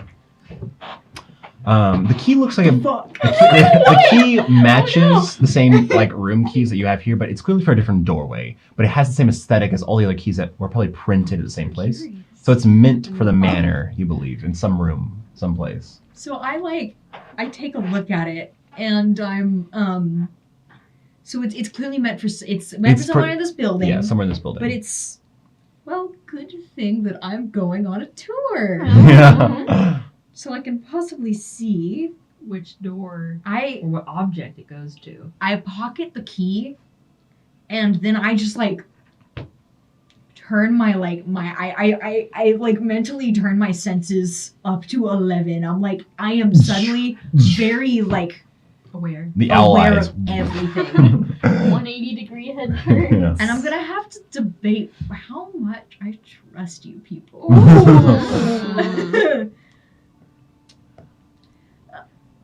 Actually, I'm debating whether to call you in and kind of. Gwen can think about it if she wishes, but it's up to you. Gwen thinks about it for a moment. I mean, there will be a time, I guess, when you guys eat dinner and then go to rest, where We'll you'll see. be more secluded. But it's up to you. I'll think about it and keep an eye out throughout our tour. I was actually gonna come to you. Oh, Yeah. I was actually planning on Okay. coming to you because we were gonna be walking out, but she wanted to talk to somebody really quick. all right. So while Detect Magic is still up, she will pop her head out. Hmm. Just be like, oh, which one was Gwen's room? I wanted to ask her something really quick. Magistrate looks to Hilda. Like he didn't actually remember, but Hilda gestures to the room down on the right. Okay, thank you. Give us a few more minutes. I had some questions I wanted to ask and all. Of course, take all the time you need. Girl questions. Girl talk Girl talk. about secret keys. Yeah. So Yes, I'm going to put this back in the drawer. All back in the drawer just in case. Yeah. Okay. You know, because I'm not Yeah. so I'm not they're just hey, Guinevere, where? Whoa! And And then yeah. I go and answer the door. I had a questions. I just wanted to ask you real quick. Can we step into your room? Of course, come in. And I close the door and I lock it. Okay. Just subtly. Yeah. Sleight of hand. Okay. So Sleight no of one hand, can let's hear go. you. Just, Everyone in the building hears you walk the door. What are they up to in there? That's a 12. Okay. It's locked. It's locked. It's not like that sinisterly though, but yeah. Yeah, I just... She likes locked door. Yeah, to be fair, she probably locked it Yeah. first time she came in. You probably heard her Right. unlock it whenever you came. Yeah. But... Hello. One moment. She does like a little circle around your room, just as she had done with herself. Are you investigating or are you trying to detect the magic? Just detecting magic. It's just the transmutation, it seems. So, I don't think the bodies were. I don't think what happened happened as they said. The bodies did not match the descriptions. And earlier, well, he was just being cautious. The Magister had divination on him, I believe. And I was not wanting to risk people overhearing, which is the reason why I kept trying to get all of you to shush. Because we do not know, even if it was a magic item that they were using to spy, that does not mean that they couldn't have been right in our little group whenever we were chatting. So no matter how quiet we were, we did not know if they were there. Also, since you're here, I agree that I don't think what happened really happened. Things don't add up quite. But, also I found something in this room. I found, and I will open the drawer and just take out the key. I found a key to somewhere in the building. And then a note attached to it. Oh? You can say it if you want. Which, says this. She's Ooh, gorgeous. yeah. Save. You were not quiet. I'm going to say it for the audience. Yeah. It said she was up, that the note says she's up to something. Save me, please. It's a rather concerning thing. In this room. Who's she? Yeah, she. There's a lot of she's. And it was under the drawer. It fell out when I was putting it back in. Well, I guess we just keep an eye out for a locked door. It probably is up on the top floor if it's the personal rooms up there. Does it seem like it's it's just somewhere in the building? It definitely matches the keys that you feel like are made for this building. If anything, it might look a little less fancy, but it definitely has the same feeling of it. You can make a more detailed investigation roll if you wish. I'm going to put them side by side with our room keys Okay. and just kind of... You can make an investigation check. Okay, I'll make an investigation check. It's a 24. As you look upon it, the key that you found in the drawer seems a little more crude, a little less showy. Maybe not meant to be handed to guests. It might have the sense of a private room or a room that's like only accessed by serving staff or like employees of the lower areas of the building. I see. You know, I had a little idea. I don't know if it will work. I've never tried it this way. But since we're going to be getting a tour, technically, locks are objects. And as long as you've been seen an object, you can do locate object on it. Well, I could try looking at all the locks on the way here on our little tour and see if perhaps we can find a lock with that magic. yes. Well, I will certainly be keeping an eye out. But, it's a very curious thing. I will keep this with me. Yes, you should probably hide it well. We probably don't want it to be found. I'm gonna... Shove it down. Do not want it to be found at all. You know, to be fair, Can't you She swallow it? You're an owl. Spit it up like an owl pellet. If you wanted to. would that... It would Yeah. dissolve the metal. Yeah, but would that be a guaranteed I can get this back? I would say in your later years you've mastered. I've Mastered the the system. regurgitation. Yeah. Right, well, I suppose that's Ow. I go. So you just watch her go. Girl dinner.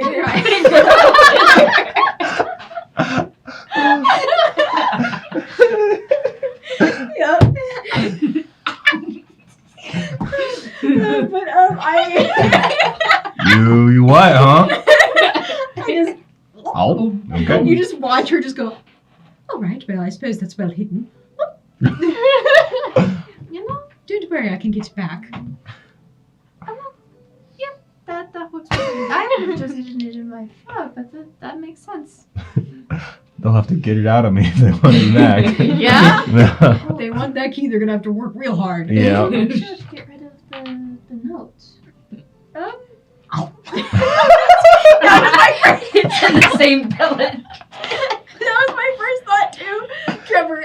You can if you want. You probably lose the writing, but I just you already know what it says. Right. Well, I suppose there's no better place to hide things. It really is a girl dinner.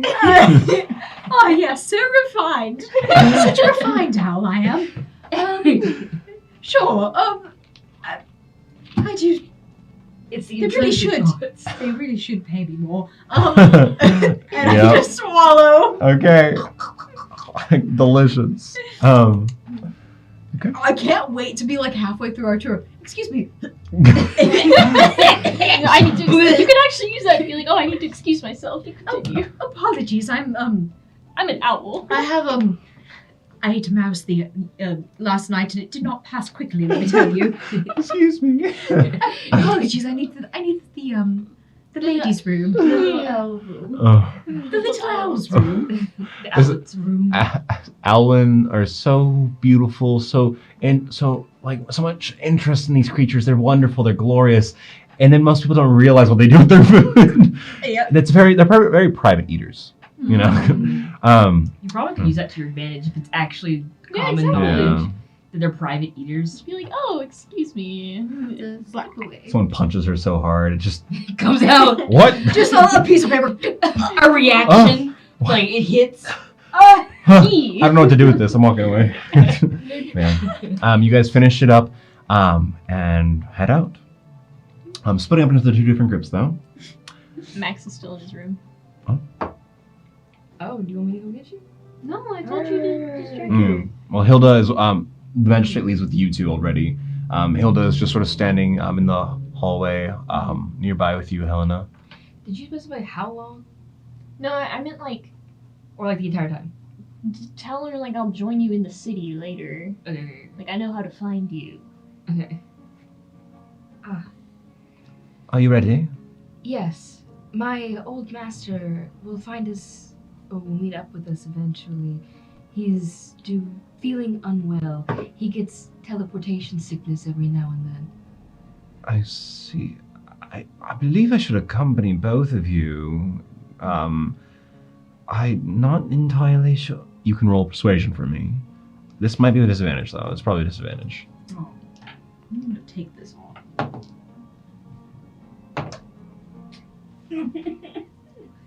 Okay, 17. 17. I guess I can take you, but hopefully she does meet us eventually. She? Someone, or he does meet us somewhere. I know it is that No. most people assume people that wear jewelry and eyeliner identify as women, but I unfortunately assure you my master is... How do you know that? We... out of character, I had to patch his wounds. bruh. Yeah. Out of character. Like, hello, we've been in so many Yeah. kerfuffles, Yeah. so many fights. I mean, If you think we about- don't talk about that one time that his pants were ripped off Yeah. dramatically. Time his pants. Yeah. one There was time a- he was pants. There's a time with a slime, and the clothes didn't really come out of the slime, you know. I suppose No. we're It took a second. But very well. Follow me. Sorry. Hopefully you can find you easily. Just make sure he Yes. minds his manners. He does. If anything, he rarely speaks at all. He, most of the time, strokes his beard dramatically, and he looks like he's thinking of something. And usually you think it might be something prophetic or intense. Sorry, this whole laughing, not Elena. Helena, you seem to be getting more red. No. It's a seasonal thing. But really, he's just probably looking out a window and thinking, do I want tuna for dinner? Or, she does like an impression. Yeah. Or, am I feeling chicken? Hilda feels, understands, but with your passive insight, you can definitely tell that she's a bit weirded out. Understand. Follow me. Good, yes, weird him out. That Th- means they won't ask yeah. questions. This way, please. Yes, Would you like to see the explosion site first? yes, actually. Okay. Just to double check some Mhm. everything. It's formal to I understand. back up claims. So, on our way here was probably quite a bit of a walk, unless you have some sort of... We do have a carriage that will take us there. Okay. It's actually something that a lot of the engineers and the distant cities have been working on. We only have a few of them, but they are horseless and they ride themselves at a good speed. Interesting. Never heard of such a thing. It's amazing what you can do with Fossick and engineering. The artificers are always at work. She will lead you essentially to a exit garage. Yeah. And it is sort of like almost like a carriage, but vaguely car as well. Where it's like a carriage, but in the front where the person that sits would usually have reins. Instead, it's lowered a little bit, and they have two grips, and they like turn like this, Lord. and it has wheels, but in the back it has 2 additional wheels, and there seems to be some sort of like extra bulky metal piece in the back. But it looks crude, but they attempted to make it look beautiful. It's a presentation item. It's a item for diplomats. It's meant to show the Holy Velstian Republic's wealth in science and technology. But you load up into it, and they have a driver, and Hilda seems a little excited. You can even see that as she kind of smirks up, a little proud of this engineering. And here we go. She knocks on the window, and it sort of like has this heavy hum that then begins to slowly get softer, but it's still kind of loud as it starts to move forward and picks up speed. Well, she's never been in something like this. No. She's neutral on it. Yeah. Or because I was rolling to see, like, is she like, Yeah. but no, she's fine. With the power of Fossick engines, anything nowadays can move like this. It just takes a little bit of magic and a bit of artificery. I would be lying if I said I wasn't actually curious about how all of this works, but it is quite fascinating. It's a wonderful technology and a very interesting time we live in. Mm. I have no doubt that improvements will keep on coming. So, Hilda, how long have you been employed or working or knowing or anything Well, with your magistrate? I started under Lynn as an intern, actually. Mm. I graduated only a few years ago, and it was a very, very regal internship I earned in the government. I was very honored, but of course, being top of your class does that. Oh. And now I am happily serving as a sort of chief advisor to the magistrate at the age of only 25. Oh, very prestigious. Indeed. My family... Congratulations. Thank you. My family is very proud of me. I'm sure they are. Can I interest you in any drinks? I believe there's some bottled water in here somewhere. Like a Bottled limousine. Well, like goes to one Chip side under a bags. chair and lifts this up, and it's like cushioned, not really cold, but cushioned glass bottles with like little wax corks that you pop out. Oh, wow. So bougie. I know. Can I interest you in any? Thank you. We have She'll a actually take some. we have a mill in the city. This was Glass blowing was actually refined across the sea. Now the mill in the city that uses all our glass and does the glass blowing they've almost perfected this bottle shape. And it's kind of like a round and round shape, you know. God. Yeah, and you sort of hold it right there, and it has like a long neck, and you have to pop the cork out of. But it's just water as she drinks. And eventually you'll arrive at the explosion site. And what are you up to? So, have they gone, like, left? Yes.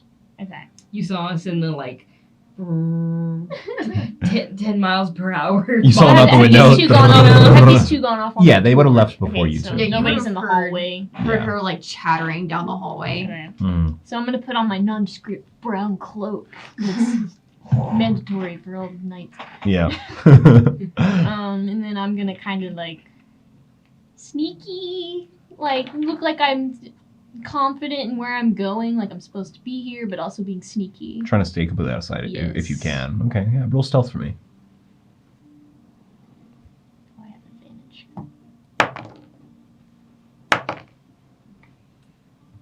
8.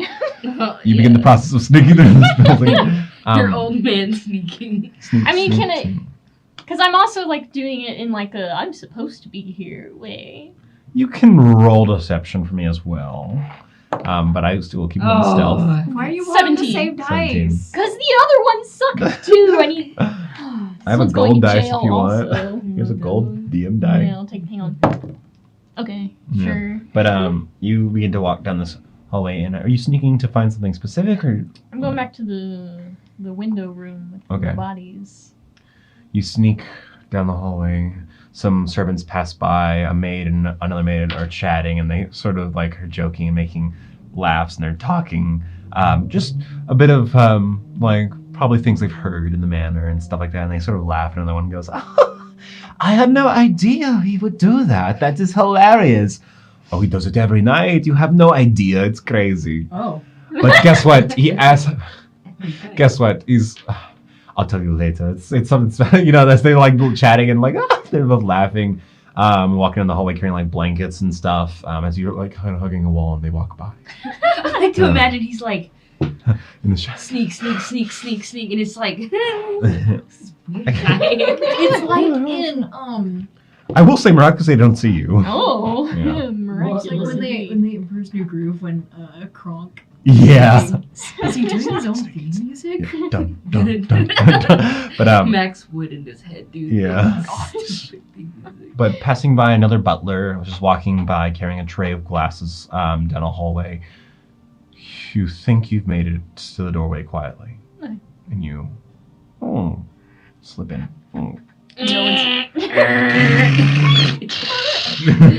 Nobody's in here, right? Seems like you're alone. Okay, I walk up Mhm. over to the night Verity's. You walk up to the bodies. You see both Alexia and Verity resting there just as they were before. Cold. Loss of color. Okay, I'm fine. I'm just gonna reach into my cloak, pull something out, move the blanket, and set it in her hand. Placing the item into Verity's palm, you sort of like close her grip, maybe a little bit on it. Turn her hand so maybe it's a little more hidden if anyone I'm checks. still holding her hand. Oh, okay. You still hold her hand, and do you just watch? Mm-hmm.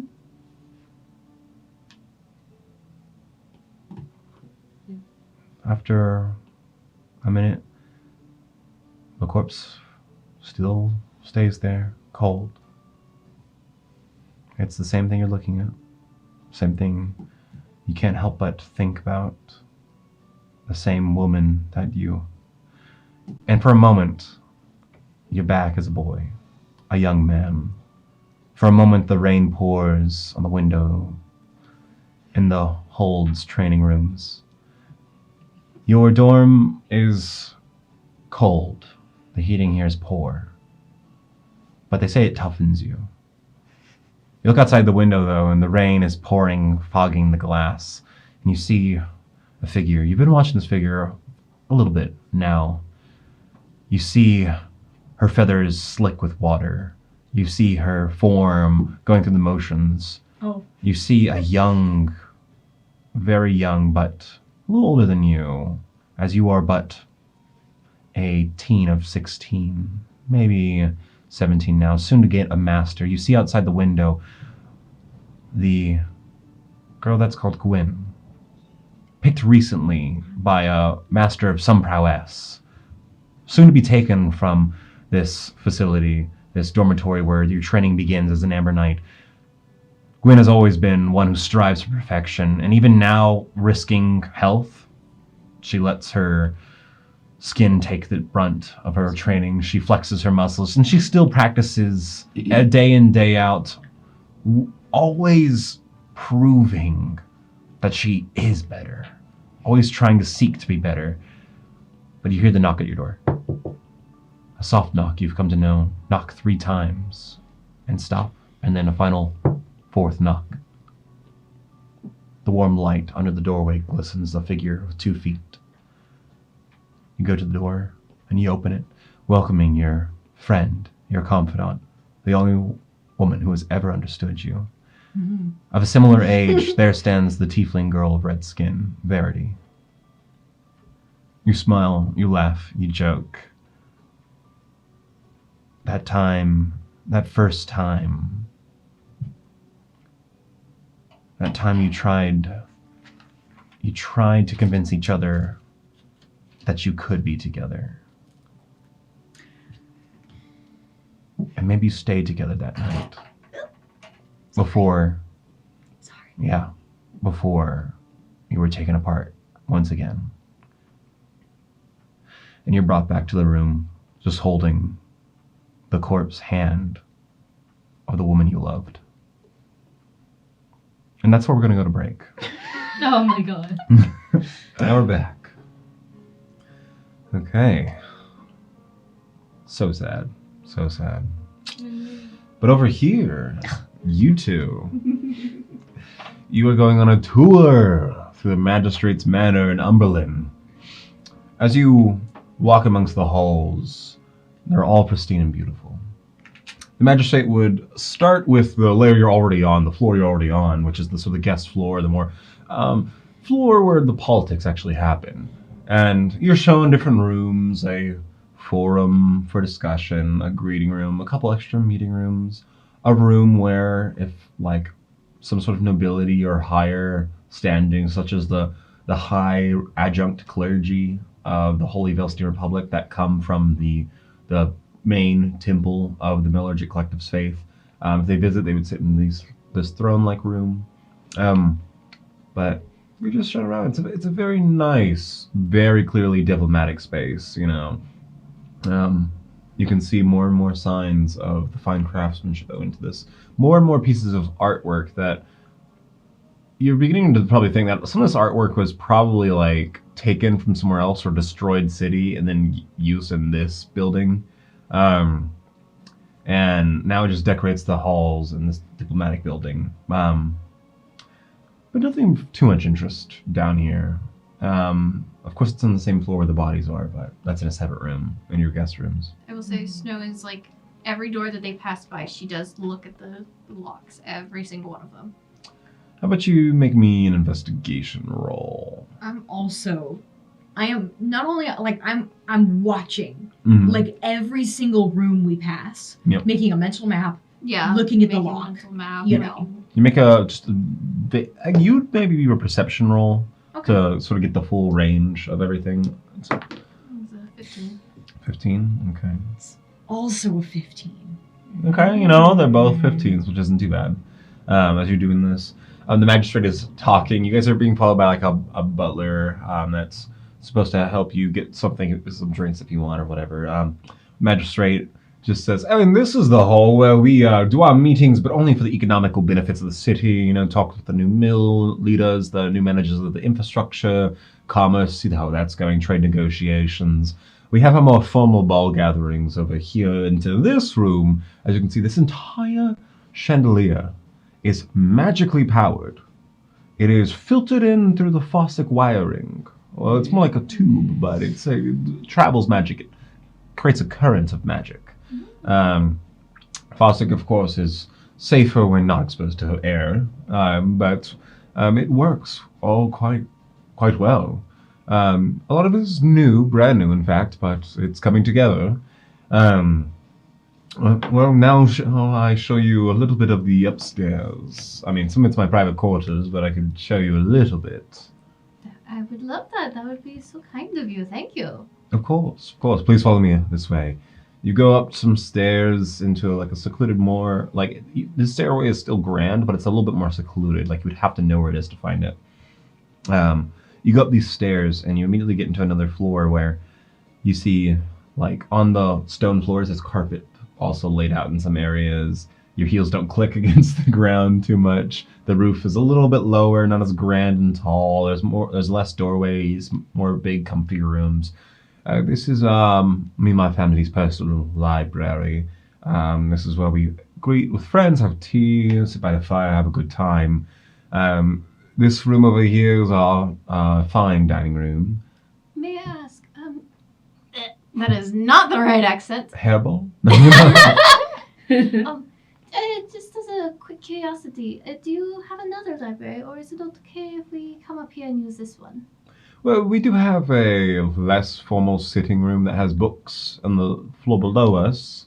I would suggest if you want to come up here, I would rather be accompanying you, spending some time in here, because it's some family books as well. Understandable. I just wanted to ask. I didn't want to be rude. No, fair, absolutely. I appreciate you asking. If we look over here, this is our nicer, more personal dining space, though. It's still a nice dining room of sorts. As you walk down these hallways, you at one point see a portrait of what you believe to be the magistrate and his family. You see him, you see a woman. The magistrate is half elven. This woman seems to be also half elven, and they seem to have 3 children of varying ages, not all born at the same time. But one of them was clearly born before the war. One is just probably a toddler, and another one is like maybe around the same time, as, if not a little bit older than your kids. Oh, you have such a beautiful family. They're so wonderful. You're so Thank lucky to have so many. I appreciate it. Yes, thank you.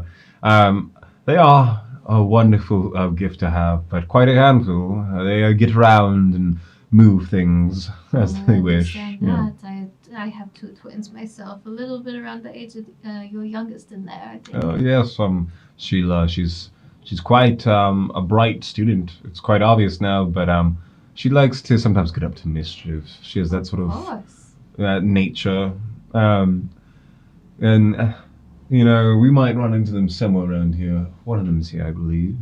If not, in about that time, you do see coming down the hallway, like sort of followed by a maid, is the youngest, probably, who is like clearly learning how to walk to its fullest, and she's like the maid's sort of helping, as he goes, But this little boy, with still sort of like half elven ears, you can just see his short haircut, but a little points on the ends, sort of like soft, round cheeks and a warm complexion, just sort of father, father, father, father, sort of not saying it entirely correctly, but yes, hello, this is my youngest right here. This is Jimmy. Jimmy. Oh, hello. It is a pleasure to meet you. He like sort of picks them up and holds him up. Is it Jim Stone? Sorry. Oh my god. The boy sort of clings to his father's neck and sort of like hides into his side a little bit, but as he like sort of like gets down on one knee, so like the boy is also on his father but still eye level with you. Don't be rude. Say hello to the nice knight. And the boy simply like lets go one hand from his father and goes, "Hi," and like puts his hand back, Hi. It's so nice to meet you. Just sort of doesn't say much more. He's a shy one, but I'm sure one day he'll be taller than me. He stands back up. Now you should be getting getting some lunch by now, hopefully, right? Speaking of which, we'll have to grab something in a moment. Probably when we go back downstairs. And the little boy just, So he sets him down, and the maid just does a little curtsy. I'll take him from you, no problem, my lord. The magistrate speaks up. No, don't use that tone. You can, of course, call me Mr. Lin. You know this. This is one of my most trusted maids. Funny enough, her name is Lin, but it's Linda. But yes, Linda, you can, of course, call me Mr. Lin, but Lord is not necessary here. She just curtsies. She has soft eyes, a soft complexion, a rounder form. She seems maybe in the later 30s, and she wears a bit of like a hair covering, pulls her hair back, but she takes the little boy into another room. I see that you treat your servants well. That is so good. I personally also think that everybody deserves to be treated equally. Absolutely. That's something I've always respected as he continues moving. Respected about the Ember loyalty. It's the society of respected understanding, knights that uphold that sort of common care and understanding, which is always good. Oh, and over here is my study. I have to say, though, it's quite a mess. You just like you're right in front of the really nice carved wooden doors with like little glass handles that look like flowers and little keyholes. I'm afraid I can't go in there now, but maybe tomorrow if I clean up a little bit, perhaps. But this is just my abode up here, where I do my family business. Yes, of course. It's understandable that you would want your privacy. I mean, I think everybody does. Indeed. Do you happen to have children, Gwyn? I do not. No, I do not have children. I'm not married. I'm single, owl, solitary. Well, Solitary. mayhaps one day that will change, or not. I know that some Amber loyalty members choose to stay within the loyalty, especially in the higher-ups. I don't know if any of them have any family. I think Alexia, the Arbiter, said something about that. But he leads you back out of the top floor and goes down another set of stairs. And eventually you arrive in a sort of storage, large room. As you go down some stairs, you're into a long hallway, and through one doorway it sort of opens, and you see just like crates, boxes, a larger roof. It's like a genuinely like backroom storage space, but it's very large. And this is where we keep some of the items, some of the archives for the paperwork, in Umberlin. We keep some of the items for decoration, different holidays, events, such as that. Some items that don't have a home yet. It's quite a large space, so it's just whatever fits. We also, of course, have the gifts down here for a bit of the ceremonial gifts and the pardon gifts and stuff like that. As the collective, the whole alliance is very sorry for this incident. And we take the responsibility of not being able to stop it very seriously. He sort of leads you by, at one point you pass by some, workers in here that lift crates and move crates, and he sort of calls them over. And he shows you, as he asks them to open one crate, and you see, and this is one of the gifts actually the Holy Republic and the Metallurgic Collective wants to sort of give to the Amber loyalty are sorry. These are actually fine bottles of wine you cannot get anywhere else. These are ambrosia wine bottles. If you've ever heard of the Ambrosia Isles, it's quite a rare type of wine. They say it tastes like you're drinking wine of the gods. Oh, my husband wishes that he would be able to ever try some. He is such a big fanatic for wine. Well, perhaps, I understand that your funerals for the Amber loyalty are quite a celebration.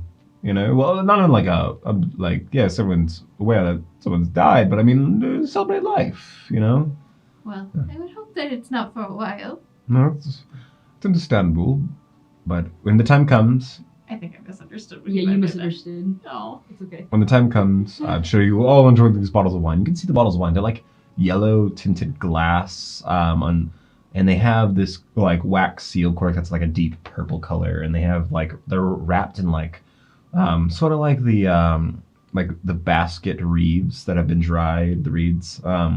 And so the yellow glass just barely peeks out with the seal that looks like a folding flower. They look very pretty, very beautiful. And now let's take a look in the boiler spaces, I suppose. You wanted to see down there? Yes. Do we need to put away any like magic items or anything that we have on ourselves? Or Just keep them close and don't activate any magic. It's in your best interest. yes. And as you pass by, there are doors down here, and there are locked cases as well. There's other keyholes in the space, like locked archives, big crates with chain locks and stuff like that. Like there's like one crate you pass by that is big, and it's like stacked a bunch to a lot of other crates kind of pushed off to the side. But you go back into the hallway that sort of led you into this room, and you go down another set of stairs that go deep below. And as you go into these stairs, you feel like the heat start to increase a little bit. You start to hear a through the walls. And as you get down there, do mind the sound. It's a little bit, it's not too loud, but it's annoying. That's why we keep it deep below the stone. Walks to a doorway, and you can see it's a metal doorway. It has sort of like a visor latch, and he sort of pulls it aside. He looks inside. You can see like a glow of like blue on his eyes. Seems like everyone's hard at work. Sort of closes it. It seems like a door that you would like see like a blast door in a way, you know? But as he opens it, he just pulls a latch. It wasn't locked or anything. Just it seems pretty thick. As you two, him, and the butler walk in, you're greeted by a loud like a whole humming going over and over and over and over again. He hands each of you like some sort of like you have seen like basic like the bifocals that exist in the glasses that exist in this world, like very nice glass, but he hands you some that are like tinted glass. If you look too closely, it's very bright, but here you could use these, as he shouts out and hands you each a pair of glasses. You sort of have to like Both hold of them us up. like looking, like briefly look at each other, like these are made for humanoids. I'm afraid you might have to hold them up a little bit. Hi, Trevor. As you walk down this space, you guys realize you're walking on a catwalk, like a walkway through this doorway. And you see there's stairs going down to a flattened level. It's a very large square space. You see in the very center, a bunch of people working around and moving around this thing, is this contraption that looks like a massive cylinder turned on its side. But the cylinder has one side that glows this intense bright blue. And it has this sort of like window to a barred glass window with like metal bars running over it, only letting gaps of glass be exposed. And the blue light shines out this checkerboard like fashion. And you can see just vaguely inside the glass is a liquid that's sort of like spinning but slowly and moving in a strange, non-normal way, as if like the forces don't act on it incredibly well. And from that massive cylinder, all these like junted pipes that go up to the roof. Some of them have like clear like glass like viewing ports that just show this like energy, this magic pushing up and above and above. And it's massively bolted to the ground. Like this thing is huge. It's a big machine. You see people coming by, they all like stop and sort of like not salute, but like get in a proper posture for the magistrate. And he just raises his hand. No, don't stop your work because of us. Continue. These are our boilmen. And well, they sort of make sure the machine runs properly. They are all skilled in artificery and tinkering in some ways. We have even an alchemist to monitor the temperature and the fluid gauges and stuff like that to understand some of the properties. It's a very complex machine. There's not really one person that truly understands the whole part. Sounds complex. I never would have thought something like this would have been possible. And this is just a Generation 1 engine. Soon there could be 2, 3, who knows how many. They'll probably get smaller and smaller and better and better. But as of right now, it's perfectly fine. Heating the building, lights in the building, and another interesting party trick. We can even produce music without a band in the ballroom. That is amazing. How?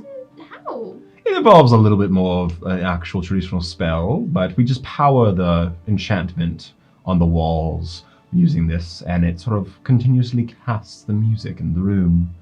Oh, that is fascinating. We have about 3 genres, but we're working on getting a 4th soon. AI is stealing our jobs. Yeah. But it just shows you around, and then when you walk around a corner, you actually see an interesting figure.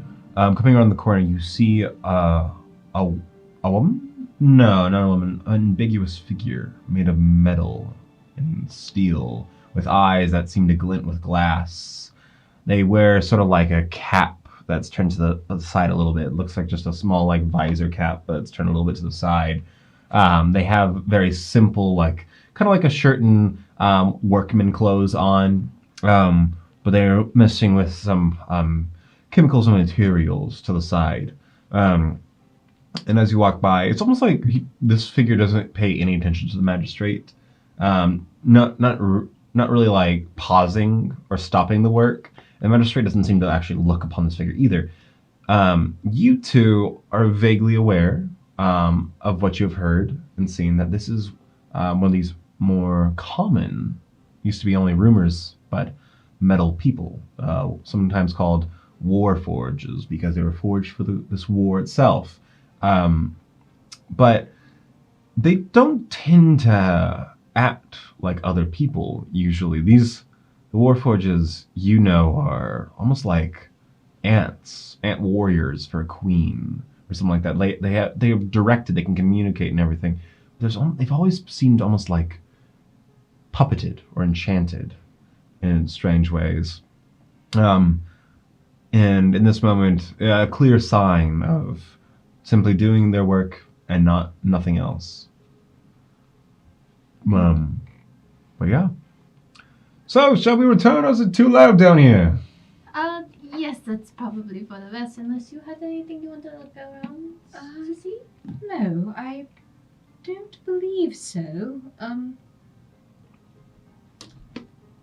Not sure I think I'm fine. All right, let's head back up, I suppose. Right this way. And as you guys head up the stairs, you eventually sort of get back to where you were, and you'll sit down for a later lunch.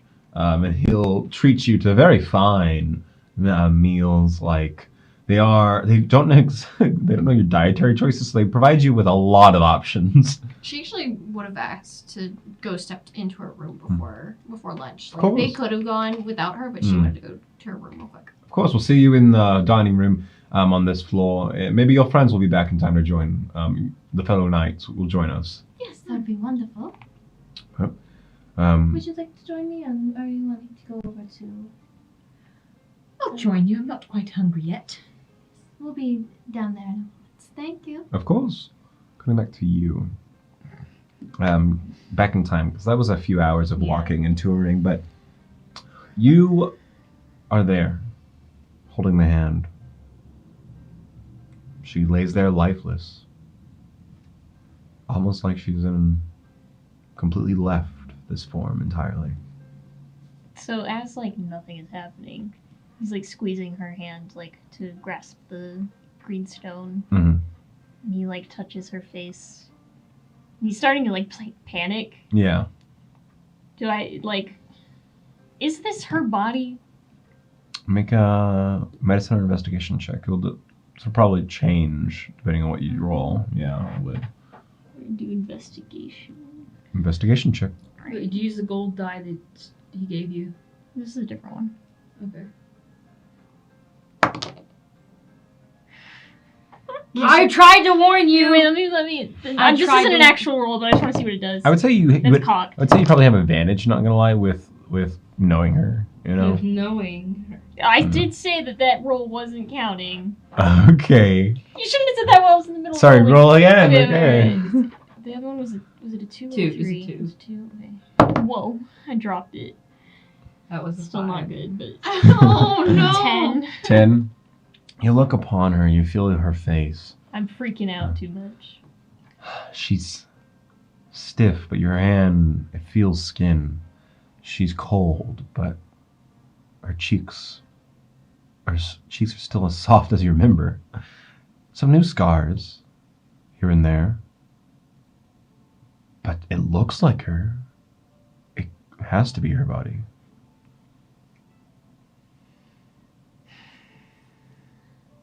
But nothing changes. He's gonna leave the stone in her hand and just kind of step away for a second. Mm. Like, trying to get it back together. I mean, like, okay. What? Why isn't this working? He's gonna go over to the other Arbiter's body. Mm. And, like, kind of check her out a little bit, too. Like, so can I roll investigation on her? Sure. Yeah, no, you can make an investigation check on her. Look over her body. And that was better. 18. 18. As you look over her body, you can definitely see the age in her, but she has this also unnatural beauty in this form. That's probably due to somewhat of her like partial celestial nature. It's almost like she's just sleeping. But as you look over Alexia's body, she is cold, dead, stiff. But as you look around, nothing suspicious. Some scarring, of course. Marks here and there. I don't know. Just more... Probably not answering any of your questions. Maybe just making more questions. Who knows? I mean, Okay, you probably suppose you have a chance later to maybe ask the magistrate if there was a mortician that took care of the bodies or Yeah. something, but nothing here. Alright, I go back over to Verity's body. I like open up her hand and look at the stone. Is it doing anything? As you pull her hand over and you sort of unfurl her fingers, you could feel the stiffness now, but it's like pulling them open enough. It's harder, you know. But the stone sits there, this green, light green stone. Within its structure, within the crystal itself, is a almost inky black mark, almost like ink was frozen in a gemstone in the shape of a magical symbol and shape of a rune. You think back to what this stone was for, what you're supposed to do. You've given it to her. She said she wouldn't leave you. It just sits there.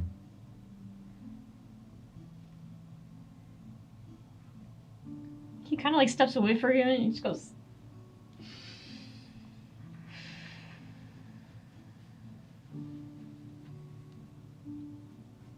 Alright. I'm just gonna close her hand back up with the stone in there and. Somewhere in the back of your mind, as you close her hand, putting the stone in there, turning it over and covering the sheets, it's almost like you can hear her voice now. Back in those days before you split off to go with your separate masters, it's like you picture it in your mind. Her holding you close, always telling you to be patient. Patient, my love. He just like kind of like caress her face a little bit. Tries to pull back together. And make sure the stone's nice and hidden in her hand. Good leaves. Okay. You do so. You walk away, leaving the space. Close the door behind you. Would you like to go anywhere specifically, or just return to your room and wait there? I said I was gonna meet them at the scene of the crime. Yeah, the crime scene. Mm-hmm. They went by car. You have a steed. I do. Remember, paladins have that cool feature called free car. Yeah, that's true. I mean, the cars they have here basically are like a horsepower. So Yeah. Yeah. Also, I'll start I'll start casting Find Steed, and as I make my way out of the manor, and then I'll jump on my elk okay. as I get outside. As you come down the stairs, heading deep below, you realize that you're probably like just missing the tour group. As you think you're going down the hallway, and you kind of like hold to the wall maybe for a moment. Far down the hall, yeah, they're pretty far away. But you then go down the stairs. You see, you go into a garage area where there are like steeds and these sort of like weird carriages that don't have horses. And like one of the sort of like stable workers and garage workers walks over. Can I get you a ride somewhere? Oh no, I'm Sir? fine. Okay. I was just going to join my companion. Very well. I have my own ride. Okay. As he like stands back and sees you like bring your hand out, Yeah. and from this aura of mist of orange energy, like almost like orange dust, flies in the air and falls onto a form that was once invisible, and then begins to get color, and filling in becomes a large elk steed. I hop on. Let's go, Klaus. As Klaus, the massive elk, rides off its beautiful colors, you ride down the road heading towards this blast site. People will like sort of, as they walk the streets, take a note and they like look by. But as you ride through the streets, and this would have been the same thing you've seen, you see a lot of the folk here walk with purpose. They don't really like hang around too much. It could be because a massive explosion happened, everyone's still tense, but people will walk to a place, walk inside, they don't sit outside really. You see people in clerical robes, clergy members, you see official clothing, you see like clothing that is clearly like an alchemist or blacksmith. People seem to also dress with their professions here. But cutting to you, as the car rides on, you see the same thing of the people walking by. Hilda actually speaks up for a moment. So, are you enjoying the ride? I know it can be bumpy, but they are trying to work that out. I'm enjoying the experience of something new. It is a lot. Is it faster than? It's a little faster than you think a normal horse, yeah. It is quite fascinating that it is faster than an animal would go just regularly. So I am very much enjoying the ride. From what I understand, the efficiency can only be improved through time, but soon they might get faster, smoother. We shall see. The collective engineers are hard at work. Are the roads here like dirt roads, or are they brick or something? They're all like brick, Okay. like cobblestone, more or less. Mm-hmm. Okay. Yeah. Well, I feel the people are. Is this just asking about the normal everyday person? Is it common here to? I guess. Are the people acting any differently, or are they jarred by this? I mean, anyone could be jarred for such a situation, but Oh, absolutely. everyone seems to be pushing on. Quite a few of them are still nervous. It was such an abrupt, strange thing. It sort of came out of nowhere. There's not many. There's not many cases where something like this happens. It was quite a devastating explosion. The entire factory, each of its facilities ignited, and the Fossick explosion produced horrible, fiery magic, and it was devastating. So everyone's a bit on edge, but they're getting back to it. The Umberlin city is quite focused in its work. Find a bit of that calm through it. I hope so, but there are survivors, yes? Oh yes, though in the immediate blast radius, it seemed like it was nearly impossible to survive. and most bodies were sort of obliterated. But those lucky few that did survive have some burns and are still being treated. Out of character, would Helena know of possible Fossick effects? Like Fossick explosions or Fossick, like, interacting with magic specifically? You've definitely heard rumors, have given you somewhat of an understanding. And once or twice, Ember Knights have been called to sort of like help people move from a new sprouting of Fossick, like coming up like a well of like almost oil, you know? Yeah, you know, you've heard that Fossick, when it comes in contact with like live magic, as it's usually called, it practically like ignites like oil to fire, but it ignites magic, like a random sort of magical effect, almost like chaos magic, but it tends to usually always be some sort of explosive, horrible effect. Sometimes it's just minor effects that affect the mind of people in the area or change the area entirely. Sometimes it's a fire explosion. Yeah. Okay. I've heard and seen in my years of different varying effects of Fossick, especially on survivors. Were there anything of note that you were allowed to tell me, or if you even know? Well, Fossick is still being understood by quite a few of our scientists, but the substance is capable of a lot. I do know a bit. Education has improved the knowledge of the material. The clergy calls it the blood of the machine god sprinkled upon the world. But more of us just think of it as a new magical resource to use. It can be dangerous, but with proper education and proper usage, it's a perfectly safe and good resource. And it seems plentiful. I see.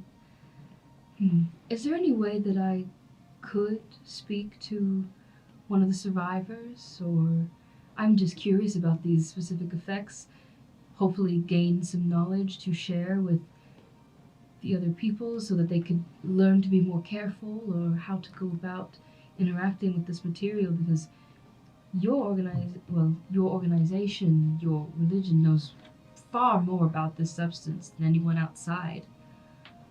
That is true. Roll persuasion check for me, please.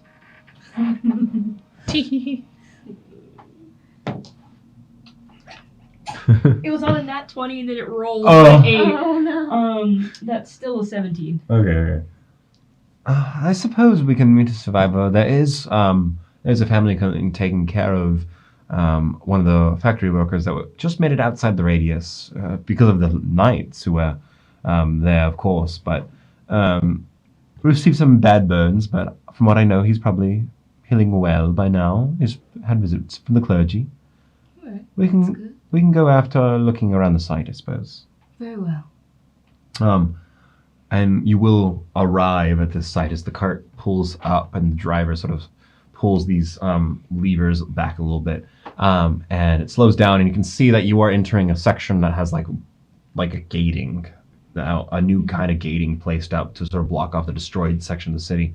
And as you step out of the vehicle, you can see just like burn marks, buildings further down the road collapsed, pushed towards you away from the blast radius, and the stone gets progressively darker and darker the further you go down the path. Shall we? Yes. As Hilda sort of looks for the driver and sort of calls over a guard or two. And the city has, it's like a large guard population from what you can see. And two of them will come and assist you sort of opening the gates and like walking you through this space because it seems to be a little bit treacherous, like rough terrain. But as you sort of step out into this space, you walk upon blackened stone, burnt wood, crumbled buildings.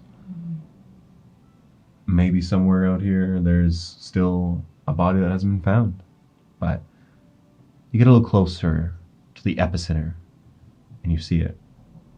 The building itself, the massive factory, these things called the mills, you could see just the walls, some pieces of the walls. One wall stands with still a stained, like a large, not a stained glass window, but a large window with metal wiring between it that would have like a rectangle cut into squares of glass. All the glass is shattered out and the metal bars are pushed out and bent out, but the wall still barely stands. A lot of the walls have collapsed, the roof is gone, and just the skeleton of the building remains. The street around you is dark, the stone blackened. It seems like there have been progressive like sweeping of some of the rubble away. But yeah. All right, ask my question again. Does it look more like an impact or explosion site? Make an investigation roll. Now you're quite close. You looking at the building itself. 6. 6. You look upon the building itself. There does seem to be like. I wanted Max to come with me. Yeah. I'm coming. Yeah, there does seem to be a bit of an indent a little bit in the factory floor, and the roof is gone, but it's hard to tell. It's quite sad, says Hilda, looking towards you. I couldn't imagine something like this happening in Unberlin. The city is usually so proficient in its work. It was quite a sad failure. Do you know any idea of, besides just Fawcett, caused the explosion? Did someone make a mistake? A new person, perhaps? New hire? Well, the theory is that it actually was a bit of a new person on the factory floor, on the mill floor. And this was actually a mill that processed Fawcett to be capsulized and distributed to the new furnaces and engines that are being constructed. It's the same thing our vehicle runs on, capsulating and pressurizing Fawcett, making it more concentrate, yes. It's interesting to see it like this. Apparently, someone new dropped some glass, and the person slipped, and enough Fawcett spilled, and maybe someone on the outside of the building didn't realize it, and before they knew it, a magical fire has started in the facility. And that magical flame, because it was magical, it only took a certain point of perhaps boiling Fawcett. It doesn't really boil, but there's still so much we don't know. But a much larger explosion quickly came after the fire. Insight. Roll an insight check.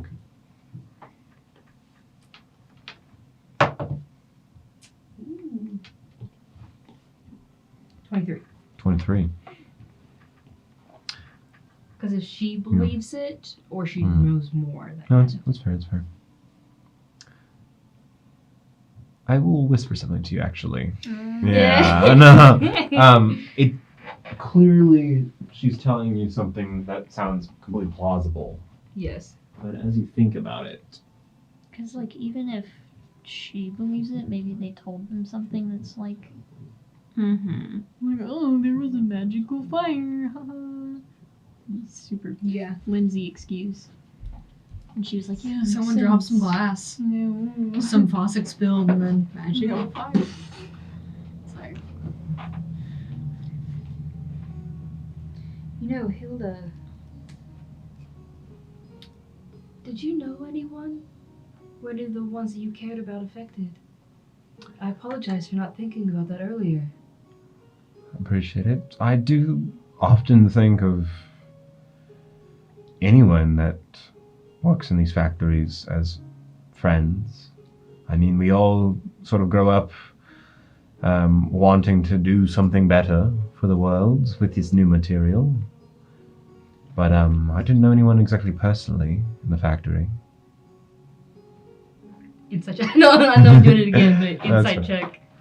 Oh, I mean, yeah, you can roll an insight I check. just want to know if she's like not telling me that her boyfriend caused the explosion. Yeah. You know what I mean? Dude, my boyfriend was in there and he fucked up. That's a 22. She has a sadness to her, like the loss of life did affect her. Mm-hmm. But you don't think she's lying about not knowing anyone in the factory. Okay, so it was like a more like, this is my city. Yeah. I'm sad about that happening. Okay. All right. She's gonna keep her thoughts, her inside thoughts inside.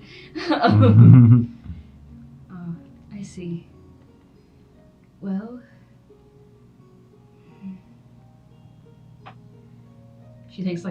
she takes it in, like a lot of it in, simply because she has seen a lot of destruction. Yeah. She's seen a lot of death. Yeah.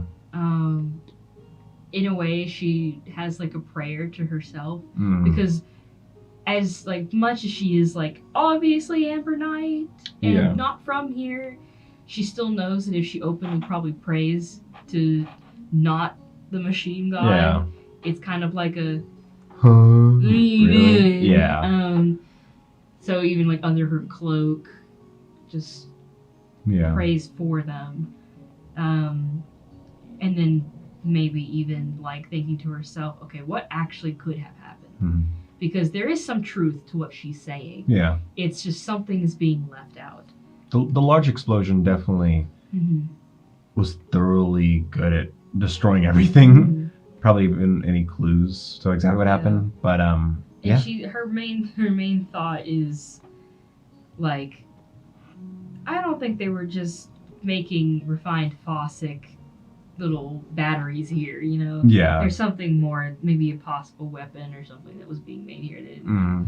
they didn't want to mention, and the Amber Knights were investigating. Like she's like, okay, all right.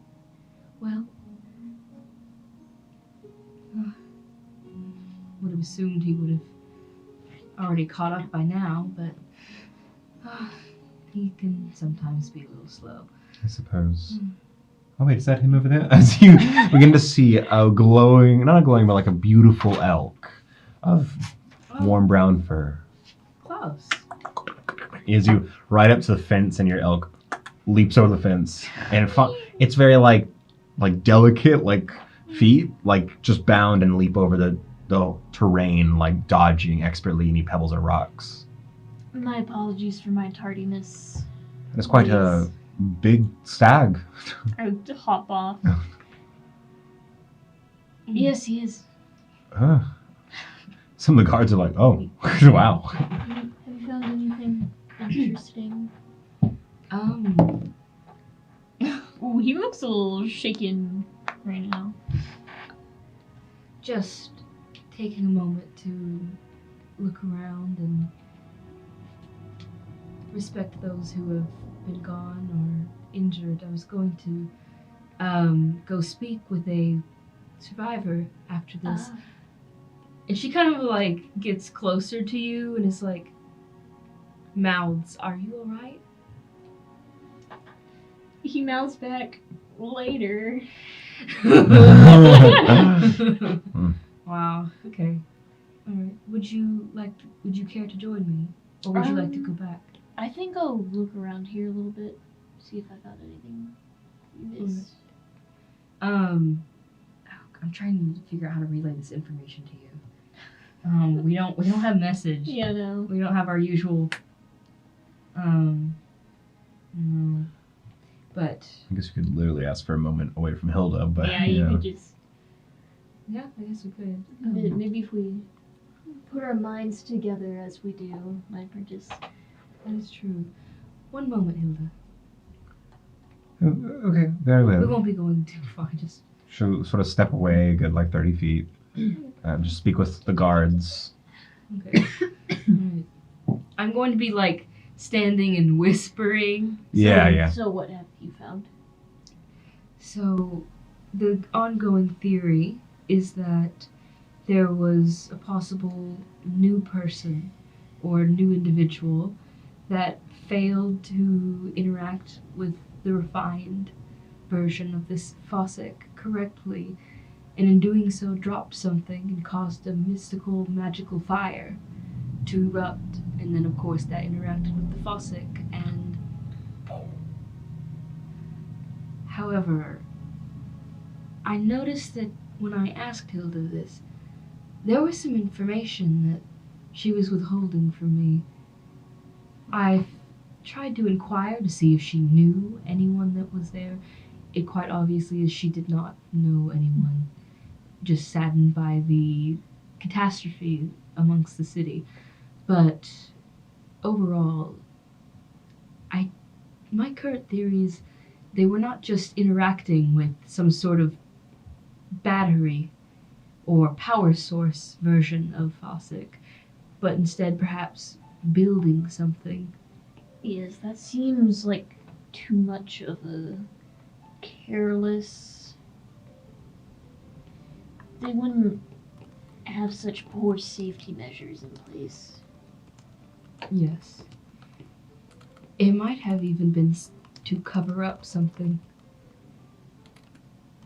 I believe that the 2 knights that we came to retrieve knew something about this and were purposely killed.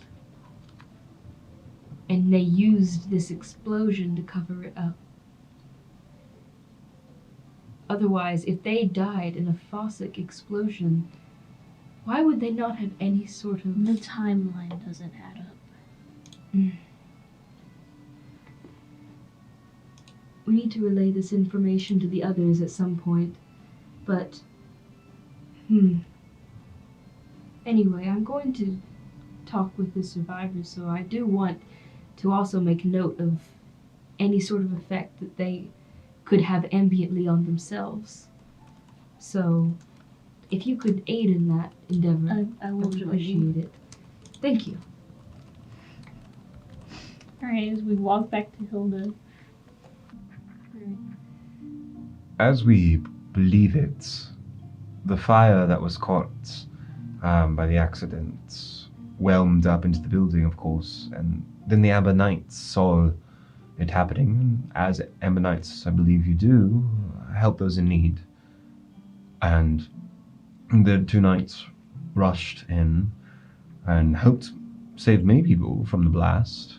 But not everyone was, actually most, not of everyone was hurt. The explosion was so great, as you can see. But the Amber Knights were caught in the main explosion and blasted out into the street from the building.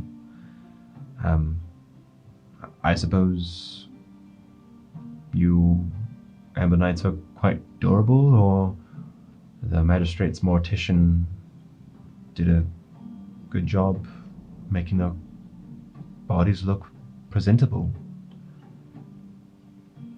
The effort is appreciated. I hope they were well set, well presented. Of course, that the magistrate wouldn't want any sort of diplomatic incident. The entire city feels bad about this, undoubtedly. Of course. So, shall we go speak to the survivor? Well, how about I order some food for us, delivered on the way? We do have sandwiches, soups, meats and breads and cheeses, whatever you like. We could get sent to us and meet us halfway if you wish. Of course. I am a little famished. So, I will have it done. And she'll sort of like move over to one of the guards, write on a piece of paper essentially what you believe to be your order, maybe, telling them what to do. Take these 2 out. Yeah. To dinner! To dinner! Yeah. Tears it off, gives it to the guard. The guard sort of nods and runs off. And Hilda comes back. Well, shall we be off? Yes, let's. This way? As Hilda will lead you into the vehicle. And will you de-summon your steed? Or? Yeah, I guess so. Okay. You de-summon Klaus. don't worry, old man. I'll help you into the car. My arthritis is not that bad. Would you like any bottled water? We do have some. I'm fine, thank you. Okay. But Hilda will just bring you guys into the vehicle, and you'll ride off. And during the ride, essentially, you guys seem to be going around the city, around the blast radius to the other side. And it takes some time because of all the turns you have to take, but you will stop at one point in what seems to be some sort of like cafe, kind of like exterior. ordered ahead. Place. Yeah, basically, like They said, "Hey, speed up this order, or you're in prison." But Metallurgic Collective City. by the time you get there, an employee comes out. This young woman brings you essentially a few wrapped in some canvas paper items. Would you like to take a seat and dine at the restaurant? And Hilda sort of like answers for you. Guys leaning forward to the carriage, open door. We'll actually have an appointment. We'll just take it in here. And you guys will sort of be fed. Just some nice foods, you know. You see Helena just like Feral. Yeah. Eventually, you will arrive at a stopping point. That bottle of water is great, man. They have refreshing, refined water. Oh my gosh. Helena makes like Yeah. Max is just like, yeah, this is Helena. Eventually, you'll arrive at a home, a multiple-story building, not too far from the blast radius, where it seems like they knew you were coming. At least some of the families outside and a little bit of the community is outside to see everyone. And as the carriage stops, Hilda says, "They aren't here." I believe she looks to the pad she sort of carries with her, folds it open, looks through some of her papers. Yes, it's Marcus Carmine. He's the one that sort of received a lot of burning to the back, but he's recovering well. Through a few more treatments, I'm sure the scars will be completely healed. And you walk inside. Walking out the carriage and into the doorway, there's a gap point where a bunch of the citizens sort of see you guys walking by. It's kind of like a spectacle, you know. It's like there was only like at one time a maximum of 4 knights in the city, but now they see like you two new figures. They have no idea, but you look like you're in your regalia. You look wonderful, and there's just like We've got our Oz. non-inconspicuous brown cloaks. That's right, on. the non-inconspicuous brown cloaks. But people are definitely like, "What's going on? Oh, interesting. Important people." Kids are like, "Oh, who are they, Mom? Who are they?" You know, I don't know, dude. It's not nice to point. I feel like if she saw any kid, she'd just be like, They sort of see the shiny little gauntlet, you know, and like, oh my gosh, look at that! Wow, you know, gold hands. gold hands. And you eventually enter the Carmine house. It seems to be a larger family. You're greeted by it seems to be what you assume to be Marcus's wife, and actually Hilda will introduce you. This is Miss Carmine, and these are their children. Is Marcus awake? And how's he doing? The lady of the house and sort of like nods to all of you, welcoming you warmly, maybe even a little bit of a bow. It's an honor to be hosting you and you, assistant advisor magistrate. Marcus is awake. We just had some late lunch not too long ago. He's in and out of rest as the healing process takes a lot out of him. But right this way. As you guys will sort of walk up the stairs, a bunch of like the younger kids. It's like 5 kids in this family, and like one is like a teen older, one's like a tween. The other 3 are like really young ones, and they sort of like cling to you guys. Probably more to you, who's maybe more welcoming, but they sort of cling to you as you go up the stairs. Just sort of like tugging at the cloaks, feeling the cloaks, you know, getting a glimpse of what's underneath. But as you eventually arrive at the top of the stairs, Miss Carmine turns back. Now, children.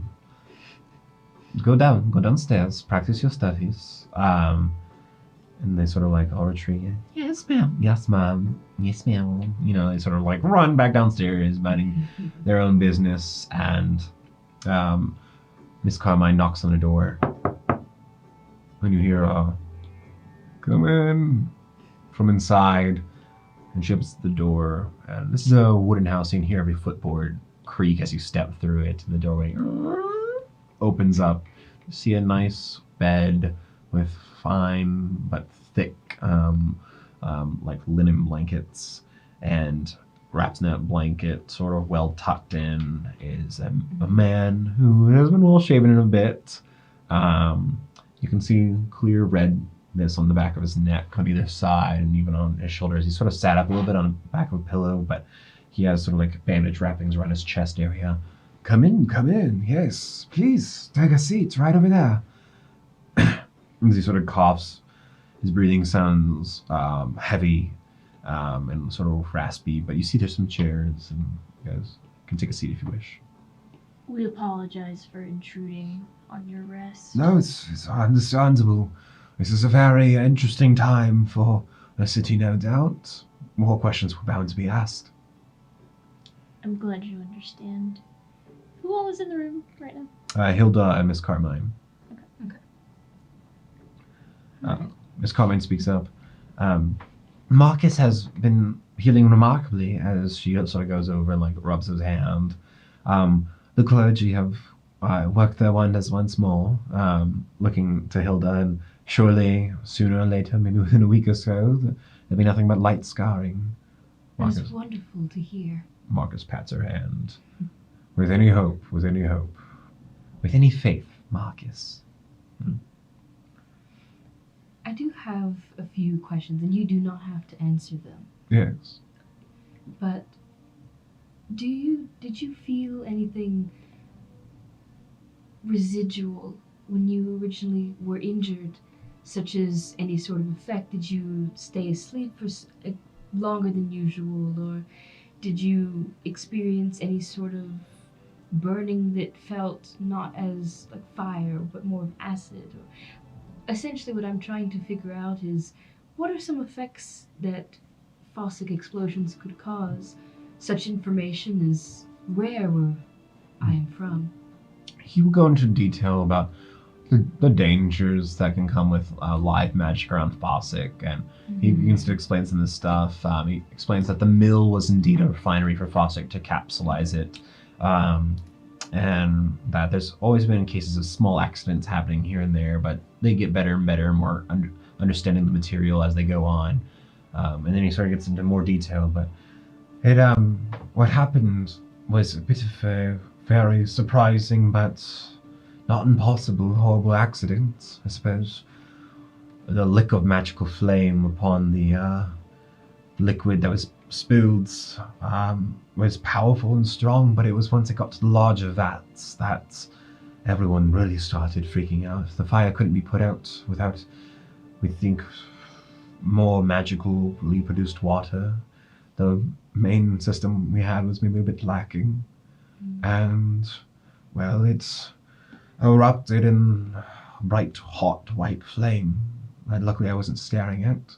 Some of the more unfortunate, like Reg down the street, well, he doesn't see right anymore. Not since the accident, of course. Sorry. That's not funny. It's not funny. It's not. Stop laughing. What are you talking about? No. In character. No. No. And how was it that this fire started? If you could recount how you experienced it. Well, I work on the capsule side of the building, but I could see through some of the machinery that there was a bit of an accident, a commotion happening over there. Some yelling and shouting and some bickering, and I heard some glass shatter. It's sort of interesting what trauma does to memory. It's alright. Take your time. It was hot already. It was a fully producing day. From sunrise to sundown, the machines are pumping, so heat was building. Tensions are always a bit on edge on those days when requests are being made. And since the factory is only a few years old now, the machinery hasn't, I suppose, been tested to how long it lasts till it needs to be replaced. Eventually, it just got brighter, and then I fled. A woman in the sort of golden orange armor told us to flee, and we did so. And before I knew it, just moments later, The sound was gone. The light was gone. I was, well, not necessarily. My vision was just filled with white light. Hot fire. But I didn't feel that till after.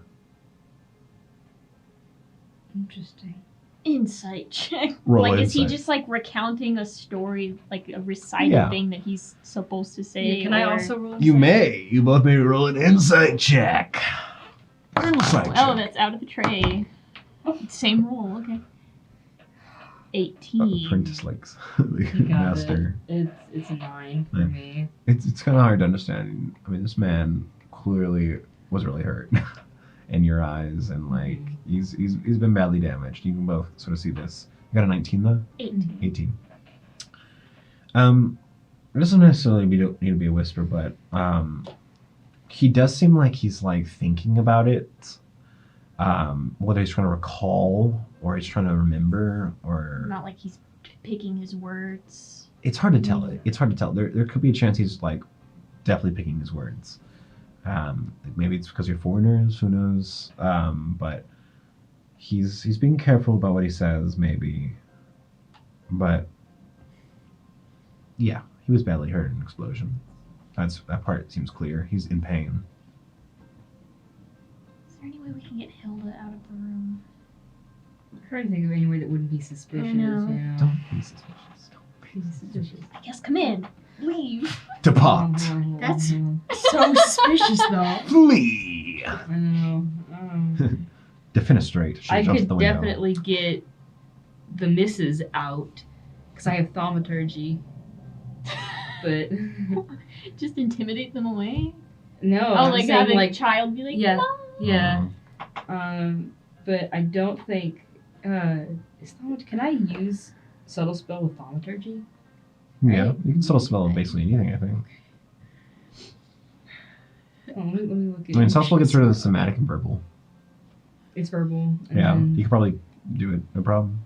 Yeah. It causes problems, tremors, you create mistakes. Yeah. Within range? Oh, fuck. 30 feet? Is it range I can see? Hold on. I don't think it is. No, it's just within range, so I don't have to see it. I could, like, cast Misty. sleep on them. So anxious. I want you to know. They're right here, right now. Just Yes.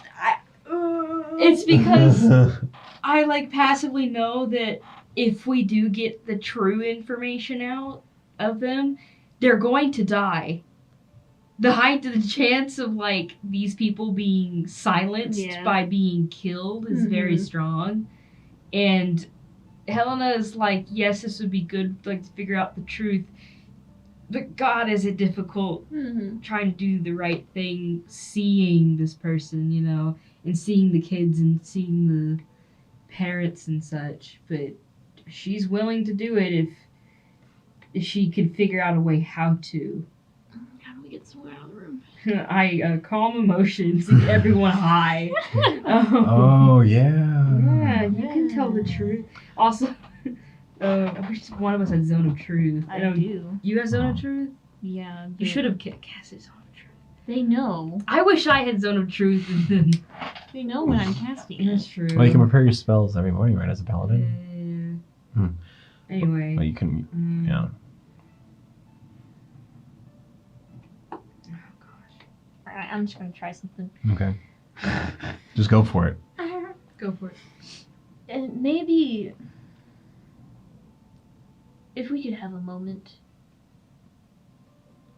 I think all of us in here may be a little overwhelming for Mr. Carmine. Might you give us a moment, Hilda? Roll persuasion for me. Oh boy.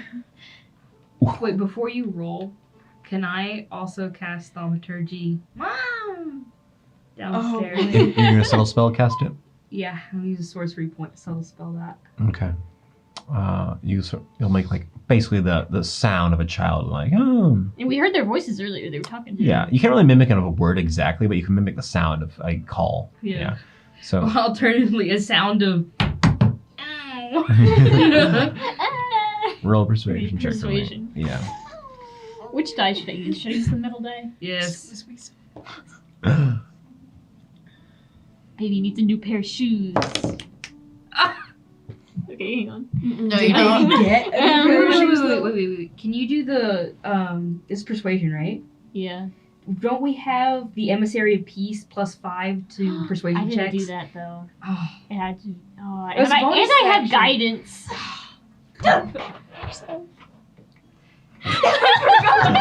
Well, Well-oiled machine. My peeps. we play D&D regularly. 15? It's not horrible. Yeah, it's Hang not on. horrible. Yes, 15. Okay. Blink, blink. Blink, blink, I'm blink. a pretty boy. Blink, blink. Blink, blink, blink, blink. Hilda will look. I suppose that makes sense. I'll be outside the door. Thank you. And as soon as she's like going for the door and sort of opening it, that's when the sound of like, Mom! Like, sort of happens. Miss Carmine looks to the side and Marcus or pats her hand. Go keep the rascals in check. You know? Here, do you want me to go with? I was thinking of going with her, like to. Oh, hey, what's up? Like, to stall them? Yeah. Miss They need a Sure. stone. Yeah. Miss Carmine will stand up and start heading for the door with Hilda. I'll leave you two alone. We'll see what's up. You guys will step out of the room, leaving you in with Marcus Carmine alone. And as you step outside the door, Miss Leave Carmine. you men alone. Miss Carmine will walk down the stairs, and Hilda will stand outside the doorway with you, or stand outside the doorway. Do you go down the stairs with Miss Carmine, or do you stay up here? No, I'll stay with Hilda and be like, so, where was that? What was that place called again with the sandwiches? That was so good. Oh, that like was. I'm trying to yeah. like essentially do distraction Yeah. conversation. I think that was malicious sandwiches, something like that. Delicious sandwiches? Malicious sandwiches or something like that. I don't know. It It's, must be. Is it a mistranslation of something? Or am I missing something? I think we all are missing something as we cut away from that. Cutting into the room. So, Mr. Carmine. I must say I've never really spoken to an Amber Knight before. This is interesting thing. Indeed.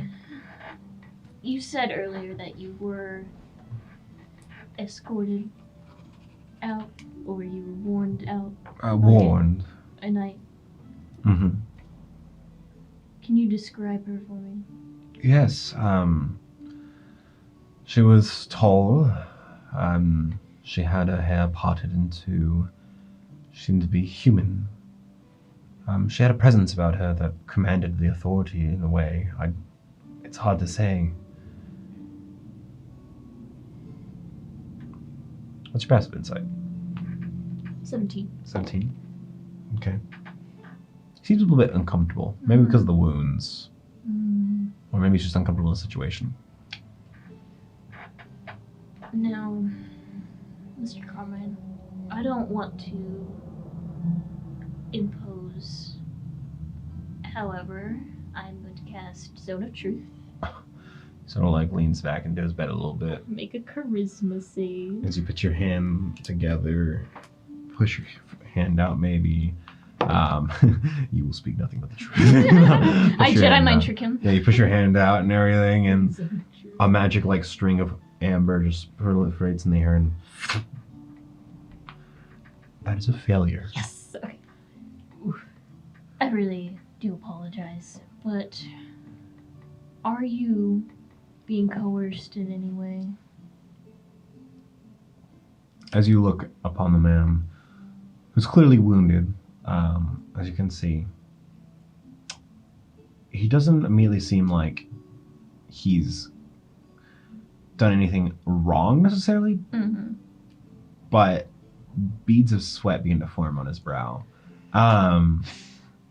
And he like licks his very dry lips. Threatened, perhaps. You can see like him stiffening.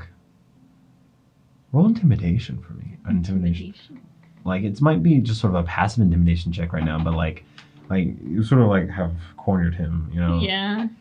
The nice one left the room. Yeah. Yeah. Do you want different dice? Yes, I've gone through like 4 different sets. That was Here, a try 9, I Just think. rolling these and see either of them good. Yes, I got a 20 on one of them. So What'd you got on intimidation? 9. Okay. Sort of like bites his lip. I know. I feel the urge to tell you only the truth. I have to say that I haven't said all of the story.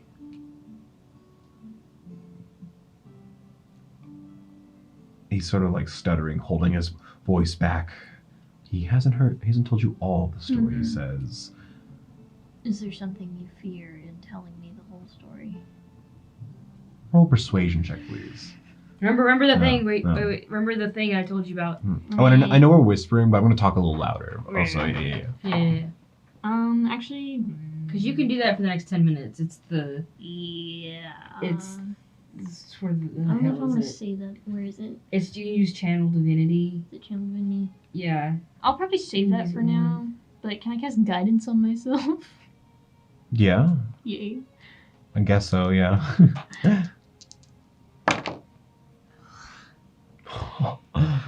Okay, you said persuasion, right? Yeah. Okay, 16. 16. Maybe That's- not that's pretty- those dice. That's no.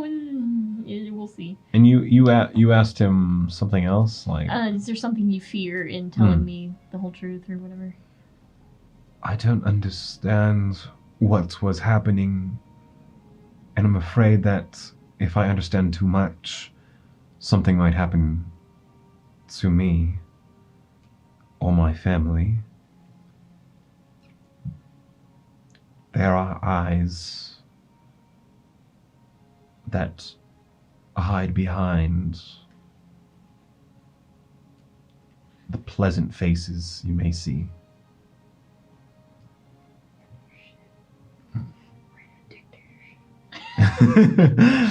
You could just see more beads of sweat. There's something you could tell the past there's Mhm. something he's like holding in his throat. I'm terribly sorry, but I need to know. Give me another intimidation check. Do you have command Yeah. by any chance? Yeah. Yeah, I do. You could always say Truth. Speak. Guidance. Okay. Okay. You said intimidation? Yeah. Another 16. As you sort of get close onto the bed, Just kind of. your weight of your cloak and your armor and your eyes sort of pierce through the hood. He sort of just releases a breath as if he's letting out his soul. The Amber Knight told us to flee. There was a fire and there was glass shattering. But she wasn't the only knight there. But you already knew. Mm-hmm. She was chasing the other knight with intent. I'm not sure what was going on, but it seemed like they were arguing. Thank you. Oh, I feel like I should have been in the room I'm now. so glad you weren't. He nods, Ugh. So like leans back and just wipes his face down. I won't press you any further. Thank you. Thank you. As he Take a moment to gather yourself. He does so. He does so. So Well. glad I left the room. It's okay though. I'm terribly sorry that you're caught up in this. Hopefully what you do is good. I do hope that you come out of this unscathed. I'm sure you will be fine. He doesn't say anything, but his eyes beg you. Beg you to, I guess, do what's right. Mm-hmm. Thank you for your time. Heal well. He'll just lean back into his bed and look outside his window that looks onto the street. I will step out and quietly close the door behind me. Hill was like, I don't know what the branding problem is, but they just did it, and the city ordinance doesn't have an issue with it. they think it's kind of like, I think it's kind of like a joke, like, oh, this sandwich is going to kill me. Let's go eat it or something stupid Are like you that. talking about the sandwiches we just ate? Well, the shop is called like Malicious Medicious or Delicious Medicious. I'm not sure if it's like a foreign name, It but probably it has to be a foreign name of some I just had kind. the craziest deja vu. Like this Haven. yeah, those moments of like, yeah. Master, are you alright? Sorry, I just. Oh. Whoa. He'll Did just you like, have those deja vu things again? Yes.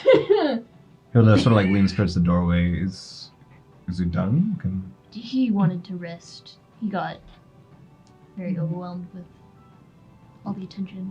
Roll persuasion, please. Roll a persuasion check. Not deception? He got overwhelmed with the attention. He did. I mean, that was kind of true, unless you want to say a lie. I want it to be a lie. You better lie. That wasn't a lie? No. He did get overwhelmed with the tension. And he asked me to leave.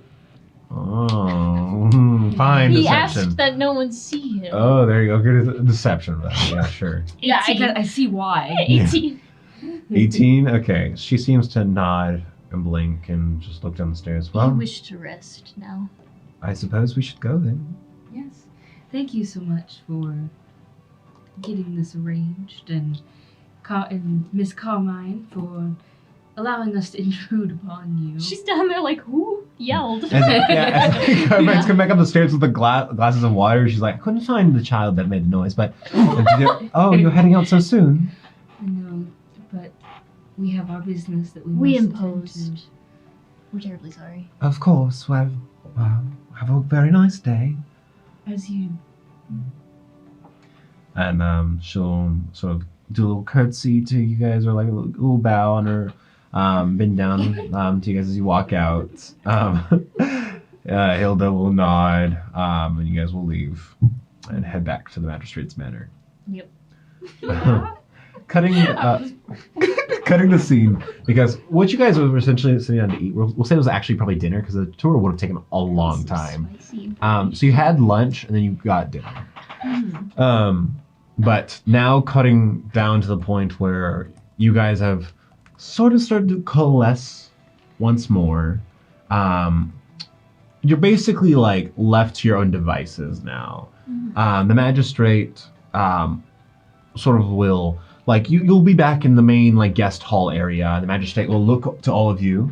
I know it is getting quite late, so I bid you a good night. But if you need anything, the servant staff is one call away. There's a rope on this wall out here.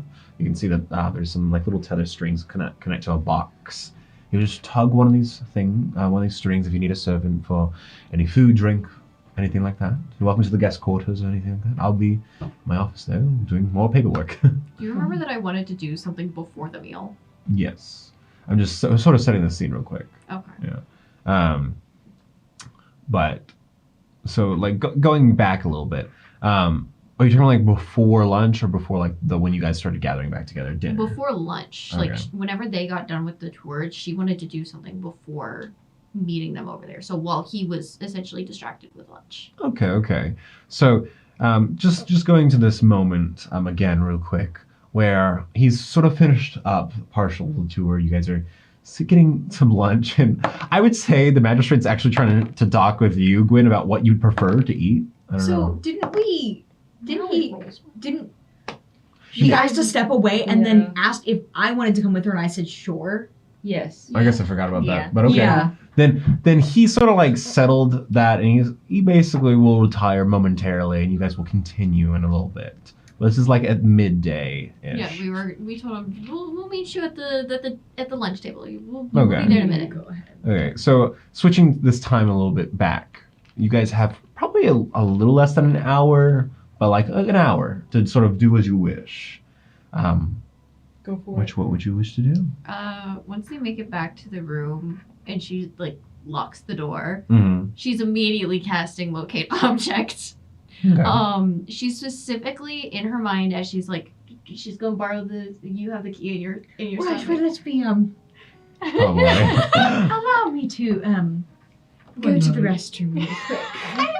I think I might be able to do it without the key that we. Well, We're just kind of. we're going to need it eventually. So she's going to think really hard as she's casting Locate Object about a lock that this key would go to. Is there like locating the lock that this key went to? Because it has to be an object Yeah, I that know. you've seen. So if she's seen it, it might work. Do you happen to have thieves' tools or tinkering proficiency? Okay. So this will most likely be an investigation roll. Okay. This is an investigation check using the magic, hoping to hone in on what lock fits this Here. key. Read the spell, because I think you can describe a specific type of object to locate. Yeah, you can. The spell can locate a specific object known to you as long as you have seen it within 30 feet at least once. Alternatively, the spell can also locate the nearest object of a particular kind, such as a certain type of apparel, jewelry, furniture, tool, weapon. Okay, then this is still an investigation Okay. check as you're using your clues to hopefully understand what kind of lock is necessary for this key. This is going to be a good check though. So let's see what happens. You got any modifiers you want to add? As you're like rubbing your temples. Guidance from across the city. Is it possible to give myself guidance? Yeah. You can guide yourself, technically, yes. Do you have the cantrip? No, yeah, I do. I was more asking because I'm casting the spell. It You does. can cast it beforehand. You're right. Yeah. It does last for a Wait, no, little they're bit. both concentration, aren't they? They are. Yeah, so technically none on this. Sorry. Is there anything else that I have that could possibly give me anything? Let's go ahead and come back from the bathroom with the key. I if we want Does the that key help now, the DC? Actually, no. I mean, it's still a hard DC. I'm assuming that she's looked at the key detailed. Yeah, I mean, Yeah. I'm like double checking You everything. could easily put it back if you need, I guess. Yeah, you can just. Oh, It's the Owlin wallet, you know? Oh god. owl you know how pellets. some like people use their bra to Yeah. like store stuff that they don't want others getting their hands on? Yeah. Owlin don't really need bras. They have owl pellets. They just eat it. They just eat it Oh. all. So if Oh, this damn. doesn't work, I could always try divine intervention. I'm not gonna lie. Yeah. That's you true. Divine intervention, find this lock. 11% chance. Okay. I need to contact the lockpicking lawyer. Okay, we said investigation. Investigation, please. This is You got using. these, please, details. please. Baby needs a new pair of shoes. It's so close to the 20. It was 11. 11. You're rubbing your temples, you're thinking. So many locks. Thinking. As like Gwen comes back into the room, you just see the little cat on the floor. You're thinking. You don't sense anything. Nothing specific that matches that. Just locks. Lots of locks. Well, I have the key, and I have washed it off. Do not worry about that. But I was thinking there's a possibility that tonight I can always sneak around and Try every lock in the damn building. try to figure out what lock it could go to. Obviously, it's a cruder key, so it's not for probably a lock on this floor because this is the guest floor. Yes, I was thinking it was more likely to be either the floor above this, the one that was their personal one, or perhaps the one right below this. Just because if you noticed when we were up there, it was not as nice as like the grandness of all of this. But it seems more like a servant's key. That's what I got, right? Yeah, it doesn't seem like it would be used in a place the Lord would work. Like the magistrate probably wouldn't use this key, or at least that's what you were thinking. That doesn't mean that it's not a servant's key for Hmm. getting in to one of those rooms. Or that there... I didn't even think about the fact that there's probably servant... Like, the Servants' hallways quarters. that would go through... Yes. Especially if it is up for upstairs or downstairs, they would probably lead into different quarters. So, I guess the best way to try is to try every lock. It is, well, That sounds miserable, though. you don't have any other ideas, do you? Contact Polydor himself. My lord. Beep, boop, boop, beep, boop. Where does this key go? Always try asking my guts. Hello. I don't know if that would work, but I Right, can well- try. Hey, I mean, if anyone's going to know where this a simple lock is, it's going to be, the gods. Our They Lord and see- Savior Paladin. The man upstairs. Actually, know. more like the man underground. That's Yeah, true. he's the man try. under Yeah. the tree. Sure.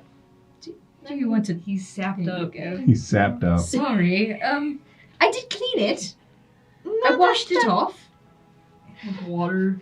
She And is so- gonna sit there and she's gonna try to do divine intervention Oh Lead me boy. to the to see lock. what this The funniest can be use used of divine for. intervention. Oh Princess boy. Bride, lead me. Oh my god. For once, can you please actually get low? Mm. If it was the other way around, if I needed to be as high as possible, I actually would have gotten it. It was a 95. Oh. dang. It's always really high when you don't need it. Mm-hmm. Oh.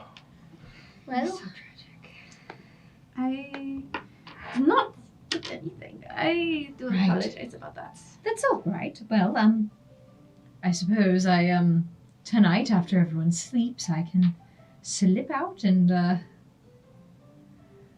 look at every lock.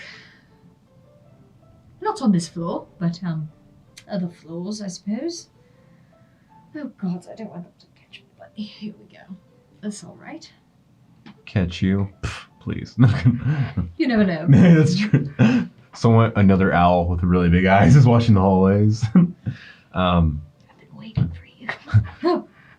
Finally, my rival. We should probably go join him before. Right. Yes. Battle cry. Should I Yes. Okay. Girl, Back down it goes. As you This is never going to get the taste of metal out of my mouth. It could be worse. I will say you've probably taken off any Soapy corrosion that was on now. it. It's so clean, yeah. Tastes like soap. But I guess it's not a rusty key. I don't know what we'd do then. Well, hopefully I don't get sick from whoever was touching this key. she got tetanus that night. Alright, you're not immune to disease. No. Laughs in Paladin. But as you guys finish up, as you would complete your tour, you would see throughout the building all the locks. There wasn't too much room on the boiler room floor, of course, in the very bottom area. There were locks plenty in the below ground storage area with its hallways and doorways and locked crates and boxes. And of course there was some locks on the top floor, but in the Magistrate's Manor seems to be a nicer quality maybe. So yeah, limited to options I suppose, but plenty of options. Too many. Yeah. So many locks.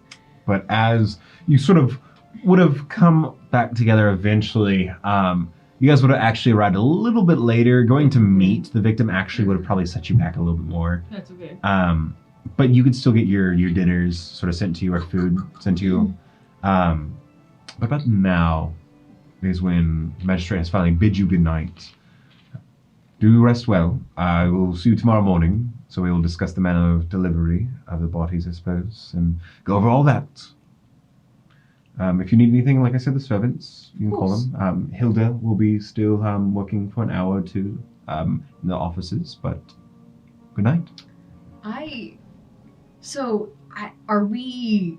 Relaying information. We're having a. Because that's kind of what I was like, we have a Kumbaya. little meeting. Yeah. Powwow time. Have a whittle meeting. Alright. Right. Whose room do we meet in? I guess we meet in my room. We haven't checked your room thoroughly. Guess we'll meet in one of y'all's rooms then. All right. So we go in the room, Yeah. whoever's room. I don't think guess- it matters too much. We can do yours. We'll Yeah. do mine. That Yeah. paper is dissolved by now. Okay. I lock the door and I go, right, so I did throw that away, didn't I? We have some interesting information. As do we. Well, I don't have the paper anymore. Long story. Okay. But I found underneath this drawer Okay. a letter All right. intended for Someone. if I can find the letter. I don't suppose you already. Oh no, I don't. Okay. I don't have that letter. Search my Ryan's brain. trying to Search find my her. brain. Is the thing. Oh no, she was referring to the key. If you got it back out already. No, I just put it back in. What are you putting in where? This was a. Damn it! Let me go to the restroom. You don't have to take it out again. No. You just tell us. Just tell us what it is. All right, so I found. Max is like, Where are you hiding it, huh? Okay. please This is Ryan. explain. Please explain. This It's is like Ryan. a I'm key sorry. shape in the throat. It's fine. She Right. does not need to get it back out right now. What is it? So there was a letter, and the letter out with it fell a key, a different make than the keys we have for our rooms. And it looked a bit cruder, not for public, but for possibly a servant. And the letter said, "She's up to something. Save me, please." Not sure if it was intended for one of us or for someone else, but it's rather concerning. Oh, out of character. I have a feeling what this was in. I have a feeling for what this is intended we for. can't say anything because you have to put it out. That's all it said. So it said. Well, the fact that none of us know what that means. Does anyone have an inkling of what it could mean? Because if it's a letter, I guess. And it was hidden. It is awfully ambiguous with the Yes. she. I mean, It did look quickly What? written, too. it It looked were women, Yes. It also looked rather hastily written. but I mean, there's also Hilda. Hilda is also a woman. We're you- targeting all. And you haven't discovered what this key goes to. No. I tried. We've been keeping an eye out, but. Can I look? It looks like a door key. You don't have to. Um, Where are you keeping it? Well, Yes, in where? so It's okay. I am an owl. I simply Oh. swallowed it. Oh. Oh. Okay. No one else is going to find it, of course, unless I cough it up. But Oh, okay. So, given that information, but I did the key look to be for a door or an object? Could I? You might have to do it again and I might take a have look. to cough it up and look. You might have to really look over it. Right. Well, let me go to the restroom to figure this one out. Because you I rolled okay, but Oh, right. I will be back Okay. momentarily. All right. You just hear like. Coughing noises. oh, come out. Just like the feathers are like. Bird squawk yeah, noise. it's like the feathers. Owl hoot. hoot. Owl hisses. Owl noises. And then- Everyone awkwardly sitting in the We're bedroom. just like, I was like. And then I, Oh man, we Master, this I'm really actually frightened. helped. I thoroughly washed the key Okay. afterwards, and then I. Yes. no, nothing. I was just Okay. checking the dice because they've been so mean. I come back and I. Am I? Let me hear. What? Let's just. I washed it. It's still nice to wipe my tongue. All right. course. What is it? I've been waiting. Disinfectant Props. wipes. Got some good props. So pretty. Spit it out. Spit it out. You What's can't in eat your it. Okay, so You've done that before. for a reason. What was yours? Sometimes metal component. Sometimes components can taste. I can taste where they're Magical from. components can taste different. Are you trying to taste the faucet on it? The faucet. There's hits of lead here too. Boy. Okay. So, So does it seem like a door key? make an investigation roll, please. Also- Yeah, I to- would investigate. All of us. Yeah. Investigation checks if you wish. Okay. Sure. This is As you guys like, I've got a 15. 15? 26. 26. No one guided each other, by the way. Oh yeah. 16. 16. Yeah, I don't know why none of us tried. But We keep Right. forgetting about it. Yeah. So we got a 16 and a 15? Yep. Two highest. What'd you get? 26. Oh, never mind. Yeah, I was like, bruh. Bruh, I'm not here. you're not allowed. I'm not allowed to know. The rogue got a really high roll Yeah. on a key? Who would have thought? As you two are looking at it, Hilda, you're just like, uh-huh. You two. We're going to put. Helena, you can't hold this. But if I had like a cold right now, Yeah. you would be getting that cold. As you two look at it, specifically Snow and Max, you look at this key. You can see clear signs of use. It's been scratched up. It's been used multiple times before. It's not a reserved key to a room that isn't usually opened, or it's used a lot. It looks a bit more crude than fancy. You would expect it to be a much fancier, much more well-polished key if it was used for any of these nicer locks. I don't know. It's just something about like taking pride in the craftsmanship of the nice keys, you know. It looks like a key that would just go on a chain, you know. You're sure it's kind of well made, but it would just go on a chain probably of multiple keys. Or you'd think that, but it almost has like near the end, and you notice this a lot more now, specifically looking at it. Maybe it's been cleaned so many times, but when you're looking at it this close, Gwen, you look at it, that locking mechanism, that little key that it has to hit all the pins, you realize it's really detailed, a lot more detailed than you really originally thought of. This goes to a really complex lock, like something that like is meant to like stay like perfectly locked. It's like hard to pick, basically. And you're looking at it, and it's definitely looks crude. It's something that wouldn't normally be in the public eye, probably hidden somewhere below, maybe. But you'd probably know, like, this lock is in a secluded place, probably. Right, let me just take this back. But it's definitely been used a few times. So, Used. what is your... It seems to be a very complex lock. Like a, something not for the public to see. So possibly, definitely hidden. It definitely has that idea of like, it looks like a basic key until you look closely and realize how complex the lock is, and you're like, oh.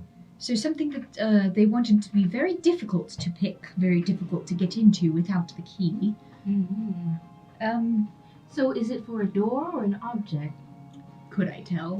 Looking at it, it's probably for a very complex lock that putting it to a door would take a really master, like a craftsman that would understand it, would have to build it into something. This is probably a lock that is probably carryable. It's like not too big, you would think. It can't be too big. So it could be like a little or smaller lock attached to maybe like a bigger handheld mechanism, maybe. So probably not a door.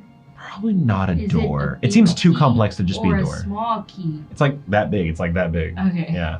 Right, well it seems like possibly not a door key, Knowing which all makes this, it a little bit more complicated to find, but carryable, possibly. knowing this description of what it might be, perhaps I could try casting locate objects. I had the same thought, and I want to try again because we went on the tour and I kept an eye out for different locks of different kinds.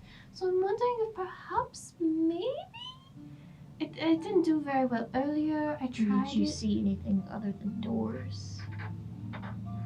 Did we see that? I mean, there were plenty of doors, but like, I guess in the storage room, yeah, no, there was a lot of big crates, some chests, some locked crates, a really big crate. I mean, there's no harm in both of us trying. This is true. Two minds are better than one, and maybe you'll have some better luck than me.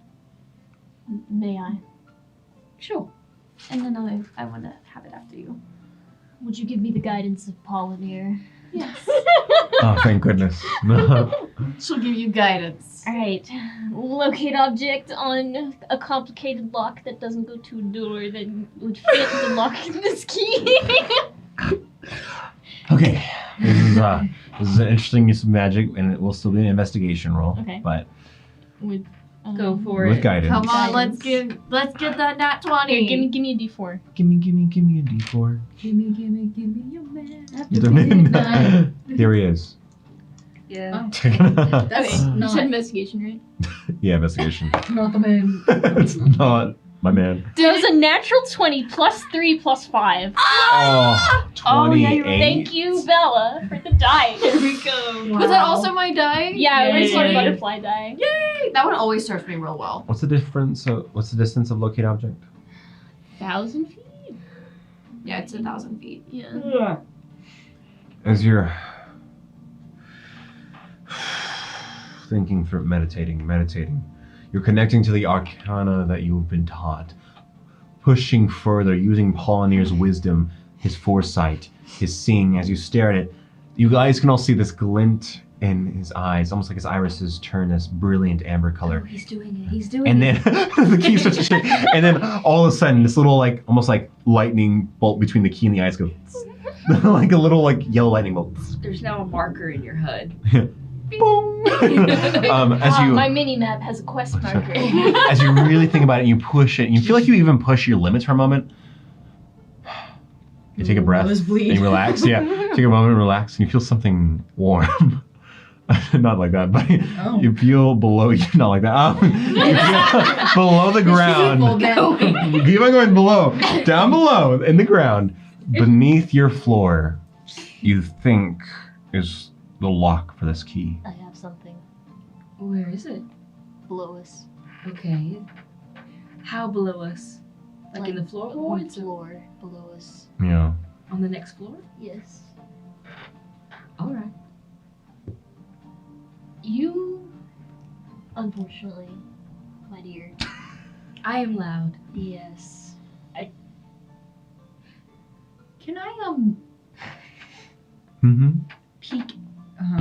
I was gonna peek outside, Yes. or I guess as we were walking. How was the as we were doing the tour? Yeah. How was all of the various floors like? Were there a lot of servants? Were there a lot of guards? The servants got way fewer in the storage area and the boiler room. The boiler room did have some guards, but they were in the room watching Okay. maintenance. The storage area only had storage workers, really. But like on the way to it. On the way to it, there was maybe one or two servants that exited out a series of doors, but that was during the workday. And the sunset, maybe it's probably way less. They didn't seem very populated down below. Okay, I was just wondering because if I was going to sneak down there, I was wondering and how high are the ceilings? In here, or Just in Oh, this yeah. whole place. No. Like, do they have high ceilings? Does it get significantly? they have high lower? ceilings only in the guest floor that you're on, where they host diplomats and parties. They have really high ceilings here, but everywhere else is kind of small. It's 8 feet, 9 feet max. Okay. I can be relatively stealthy, but I am the one that has eyes on it. I Yes. believe Guinevere would be the quietest of us. Well, Are either of you good at talking your way out of getting Yes. caught? no. Yes. I am. You can. You cannot come. You are way too loud. It would be better if I simply wasn't seen. Yes. Before we separate, I would like to relay information that we Yes. gathered. Right. We will have to How speed it long? up though because I only have 10 minutes. All right. Right. Quick summary. Yeah. We went to the crash Minutes. site or the explosion site.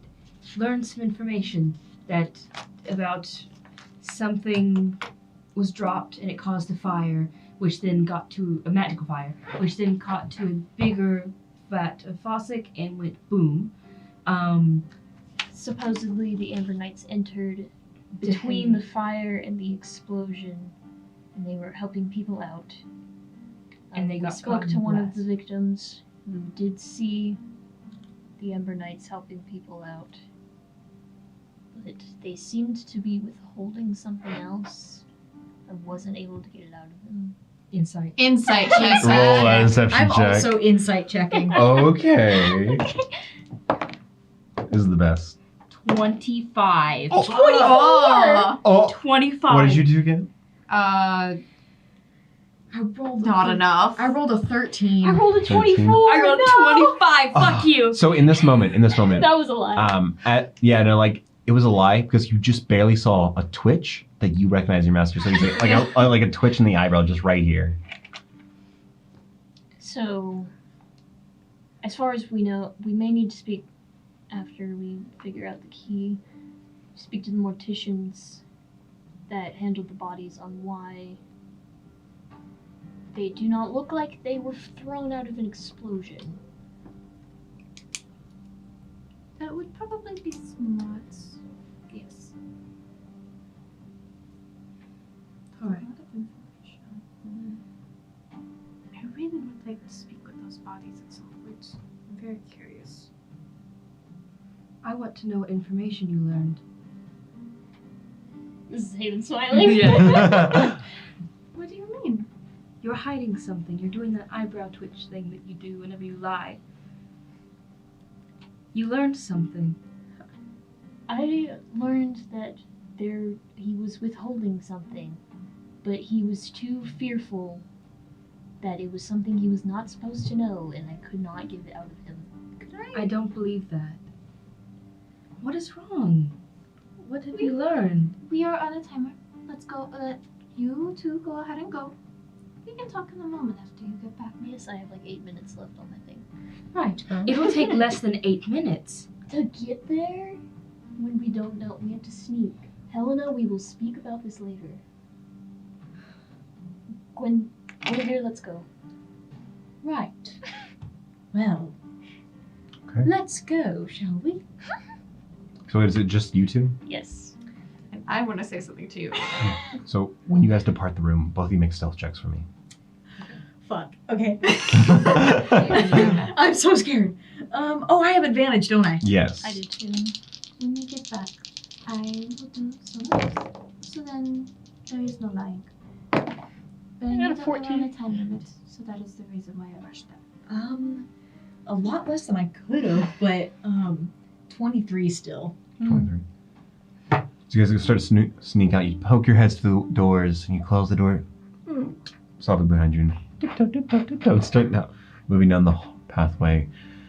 You start to look around the space, watching here and there, and as you're moving down the halls, at one point you see a lamp pass by, and you guys kind of hug the shadows for a second, as you realize it's just a butler that's walking by, carrying some glasses on a tray that seem to be filled with drinks, maybe up to the next floor.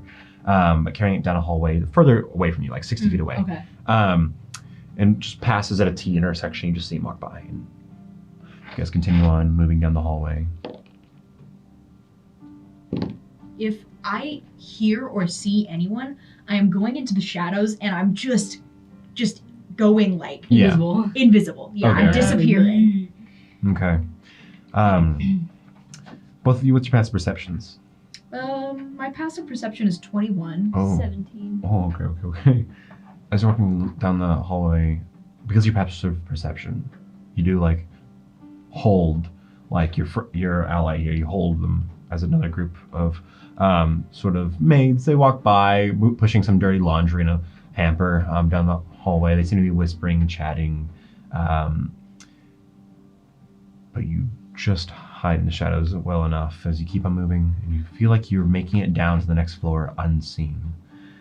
And as you get down to the next floor, you realize it's here, in the storage area.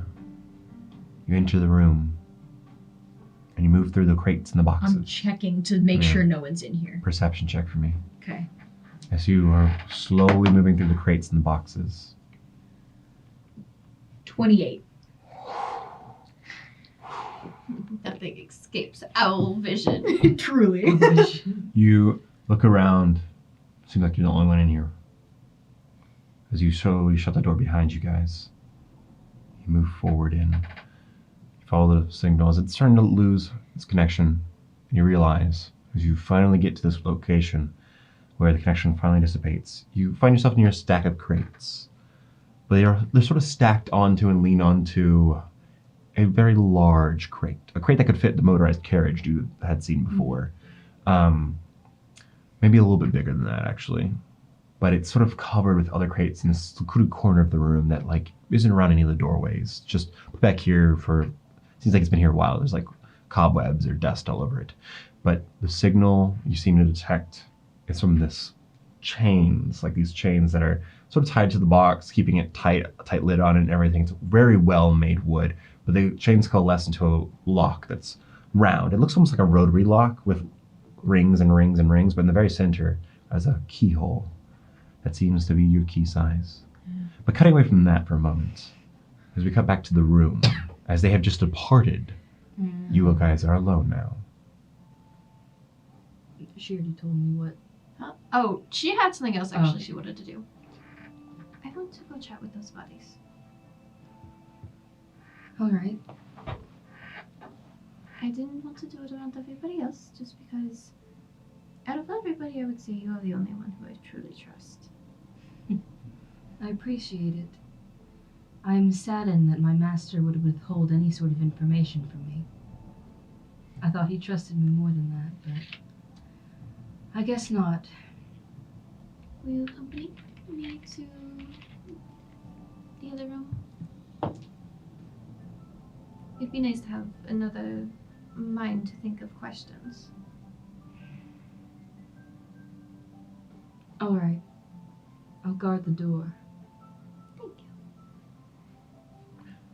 you. Thanking her and departing the room. So it's only you going in the hallway, or no? Oh you no, two? she's coming, okay, but so she's guarding the door. Okay. Both of you can make stealth checks for me, please. You gonna keep your armor on? I mean, I can take my armor off before we leave. I can It's stop true. in my room and You take off can. my armor. Yeah, I mean that's up to her. She's not gonna stop, like force you to. It would be just your armor you unequip. Honestly, why would that be even? Yeah, I was gonna say stealthy? I don't think we need to be It's up to you. stealthy. It's just at Yeah. night, and if you don't want anyone to know you're doing it. But if you're okay with that, then yeah, you don't have to be stealthy. No, Yeah, no. they're just gonna walk. I'm gonna walk with purpose to something that we are here for. Mm-hmm. So. You'll walk down the hallways. You'll eventually arrive at the room you saw before. Opening the doors, you head in. Are you guarding from the inside or outside? Inside. You both walk in and close the doors behind you. Keeping your ear close to the door. What's your passive perception again? 12. It's not a lot. You can roll perception since you're actively also listening if you want.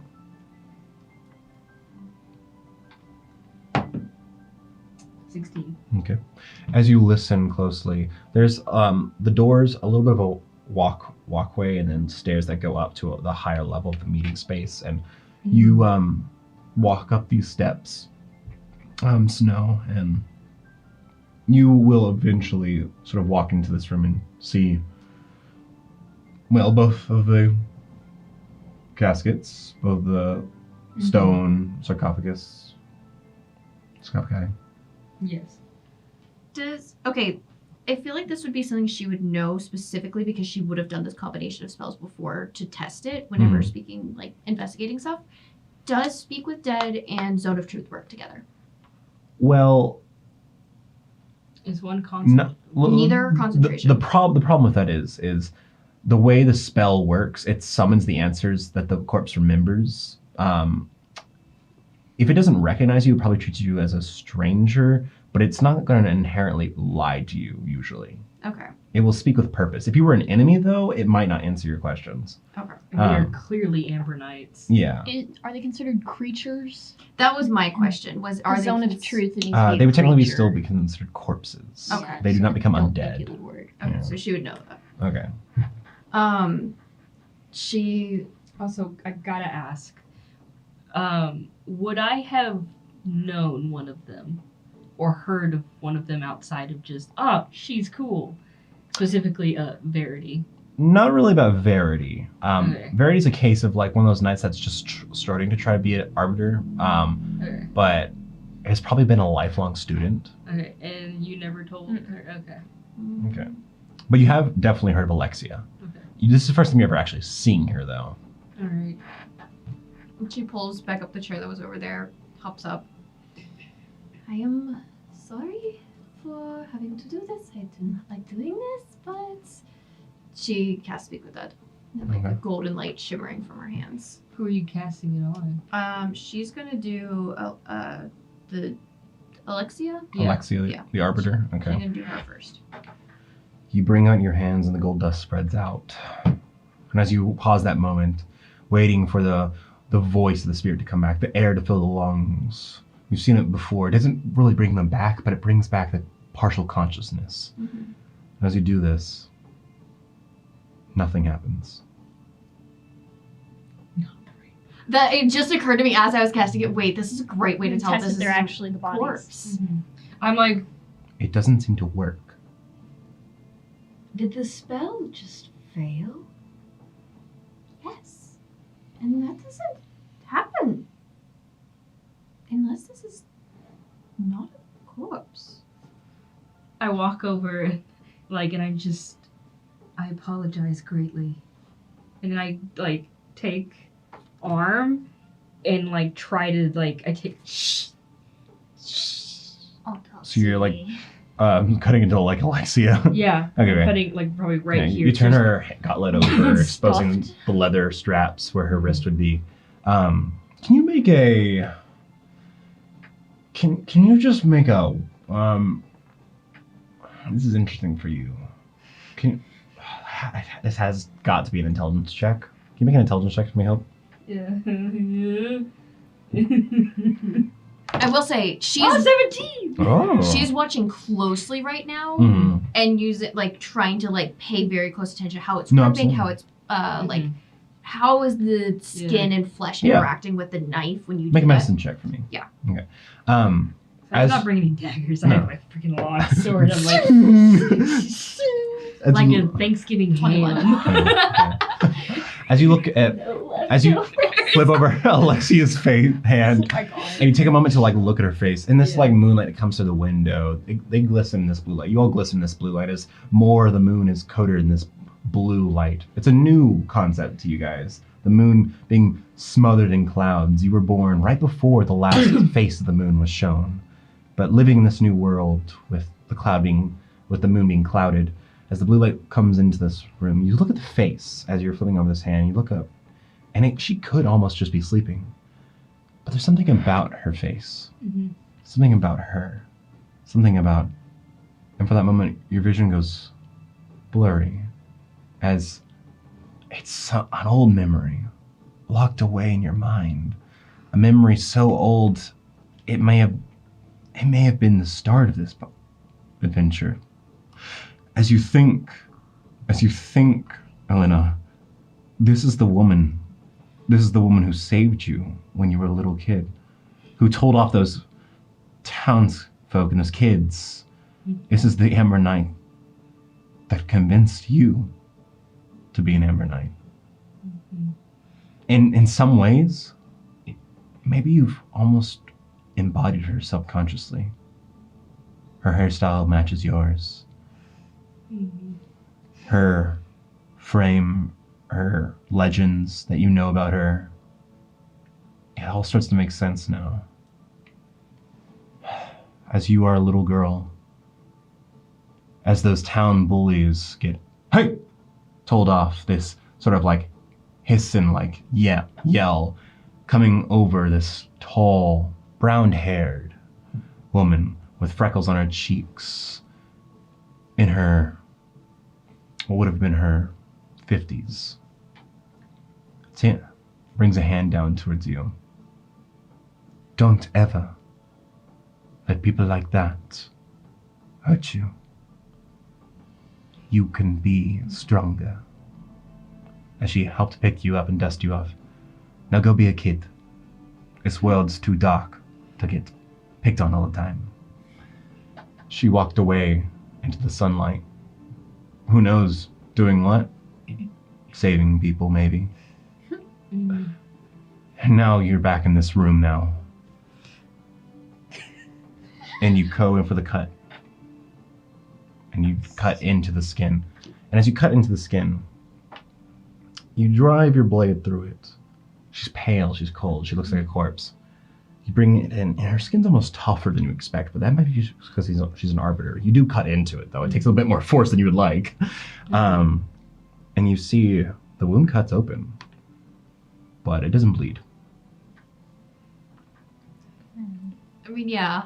And you got, with your medicine check, you look inside, you look into the wound. There's not an odor, no rank smell of decay, no blood spills out. But she doesn't look drained. She doesn't look not full. Like her body isn't missing her blood. It's just frozen in almost like a time. She's actually gonna like.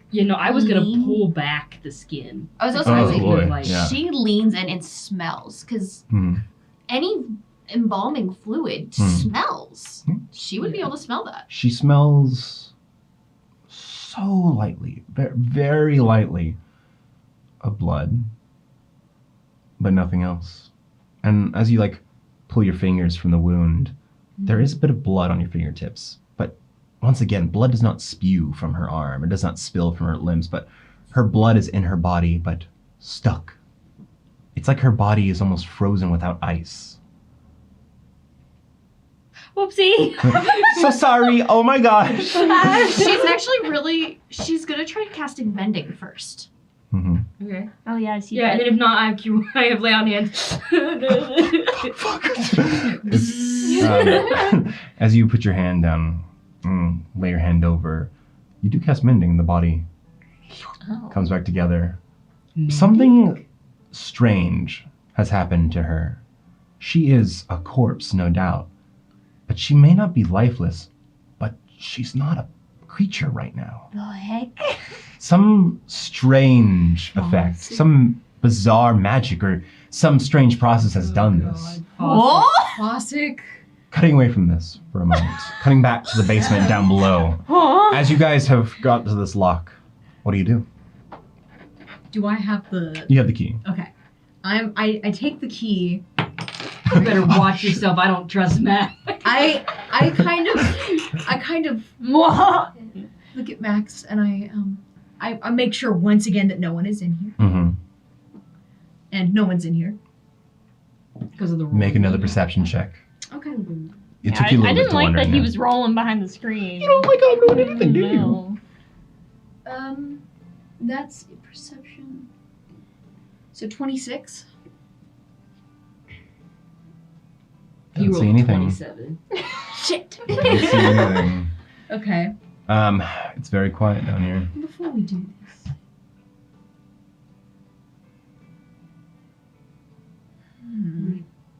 I'm thinking. Ryan's thinking. Ryan's percolating.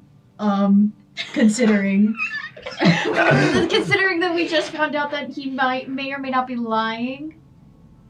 What were you hiding? As in your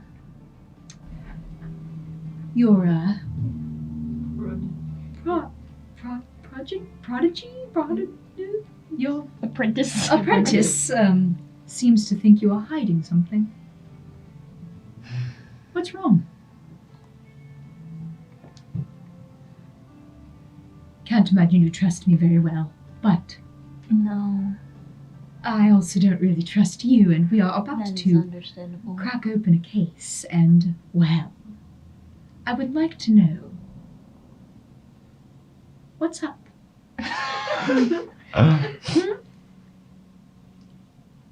It is something that I've chosen to keep from her Why? for her own sake. It is nothing that should concern anyone. So she's. It would make her unsafe to know this, then? It would make me unhappy for her to know. Why? That Unhappy? is not something. That is my business. Your business. Right, well. I want to make sure you're not going to stab me in the back. No. How can I be sure?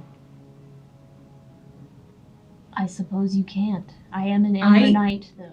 I get very close to your face, and I look you dead in the eye. big I eyes. will not stab you. And I insight check. Roll insight. You just see these massive owl eyes looking over every feature of your face. I am looking at every Yeah. little twitch.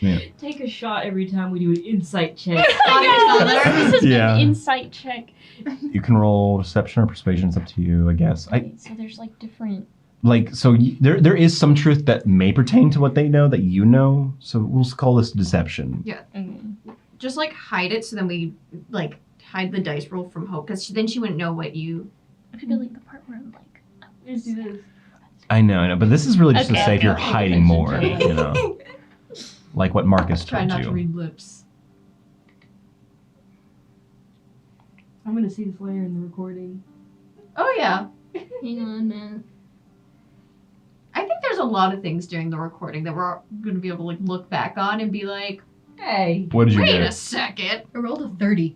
I rolled a 31. Oh my god! Battle of the masters here. I In- will not stab you. In this I moment, won't hurt you. there's no twitch. There is absolute certainty. Dude, you're gonna get fucking stabbed. She's like, it kind of, she doesn't trust you I anyway. mean, you don't have to There's trust an Max. You just Yeah. know that he wasn't lying when he said that, There's an basically. imposter among us, and of course it's the man. I'm joking. Right, well. I'm not going to hurt you. Unless you do something that would warrant that. Why would you say that? God leans over I the don't table. trust you either. This goes both ways. Right, well. We can trust each other enough. I suppose since you won't stab me then. I know that you are dedicated. I am also. And you can trust in that. That we share the same tenets. Sure. Right, well. I suppose it's time then.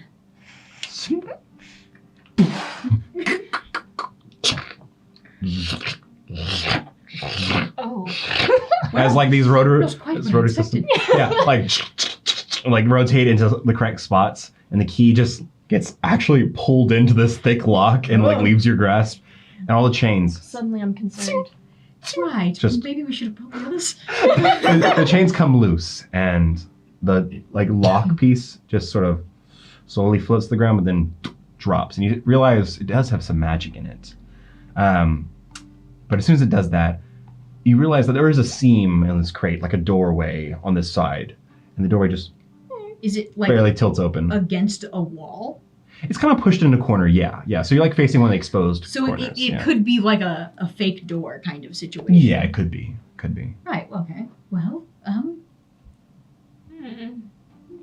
As you Scooby Doo. yeah, as you both lean in to look inside, it's quiet. It's dark. But you both have dark vision, or I do have dark vision. so you both have dark vision. You lean inside and look. I have 120 feet. Oh. You look inside and you see details. Metal, machinery, strange pieces. One massive object made of metal, components. Some sort of... It's hard to tell. You think you see joints, rotating joints or something. Your tinkering knowledge is so little, but this is a massive machine. Big, but folded in. You see some areas where you think it would fold out, and it's like condensed in. Transformers. Kind of like a transformer. But it's like the size is like pretty big. Like I said before, it's like bigger than what like the cart you arrived in. And you do know there is another doorway in this place you pass by, like a garage doorway that lifts open, presumably to a back hallway that could fit something this massive. Mm-hmm. But it is big. Like this is like easily able to fit like the cart and like two horses and then another cart stacked on top of it, you know. Is this like a room that we can step into? Yeah, no, it's a crate big enough where you can step into it. And you realize the wood on the outside is wood, but the inside is actually laid with metal. Actually, it's laid with what you believe to be lead. For the mind's eye, is it like a shipping container? Kind of. Okay. Not as long, but yeah, and Okay, a little bit taller. okay. I Yeah. should have been doing this, but I'm gonna do a quick divine sense ping where I can detect good and evil. I can sense anything affected by the hollow spell, or any celestial, fiend, and undead. As you're feeling this space, it's almost like going into this lead box. All of a sudden, your feedback is like so honed in this space. It bounces off and bounces back in, and you feel celestial energy, like a candle lit in a cave. It's strange. Grab. It doesn't feel like a normal flame, but a flame still, a celestial light. You hear from somewhere else in this room, not in this crate, but somewhere else in the crate room, when you hear some shifting, a door opens, probably the same door you came in from. I grab Gwen because I sense the celestial. Wait, is it in the container? It's in the container with you. The thing? Yeah, the thing is Whatever giving off the shifted? celestial. What I sense The is in door container. outside you hear. Somebody's moving around there. Yeah. I need to. There's someone. There's Possibly. a celestial inside. Shit, which do we go for? Okay. If You go let me invisible? Take a moment. I try to find out where that person was. Do you go invisible? Yes. Like in this darkness, in this dark light, like you saw the visage of the owl, but then all of a sudden the darkness coalesces and takes her image away. As you step out into the dim lit, if anything, room of crates. I just do a quick check for someone. Make a perception check, please. Hey, shit. I'm like scanning inside of the Hmm. container to be like, am I about to get like Max fucking dies. Perception The check. doors. Well- So 21. 21. Okay. Dang. I would need it to be Okay. higher. No, the door's shut. You hear from inside. Dun, dun, dun, dun. Eyes. No. No. Freddy Fazbear! He's an angel. No. Freddy No. Fazbear's a celestial. But Not sponsored, y'all. not sponsored. Not sponsored. But as you snoop around the containers, as you're quiet, you move stealthily. Roll a stealth check, by the way. Okay. Oh, wait. I have You have advantage. on stealth. Mm. It's a nat 20. Oh my god. Plus 13. 33. 33. The world has forgotten you exist. It's like 150%. As you like move in through the crates, you're like moving almost like perfectly silently, passing. Sometimes you like leap, but your wings catch you, and you lift yourself up onto a crate. I'm like Yeah. almost like I'm just Yeah. like silent flight around this room. Yeah. And Pretty you, much. you basically come to the top of a crate and you see a figure moving by. And you see this figure isn't wearing a hood or a cloak. You see what seems to be the magistrate. Boom. I'm gonna grab. Huh! Oh! Like, and then suddenly I appear. Oh! Did you get the notes? And that's where we're gonna go to break. What? So, hey, we realized this is a lot longer than we thought it was. So this one shot is a one shot, but it's a two-parter. Just to make it easier to watch, we're going to Yeah. split it up. The first one will probably be coming out. This should be on Saturday. It's Saturday. And then stay tuned for the second one, which will be on Wednesday. Yep. But it gets so It much gets so crazier. good, dude. It's so Okay. juicy. Let's go. Juicy We hope you stuff enjoy. happening. Okay, we'll catch you later.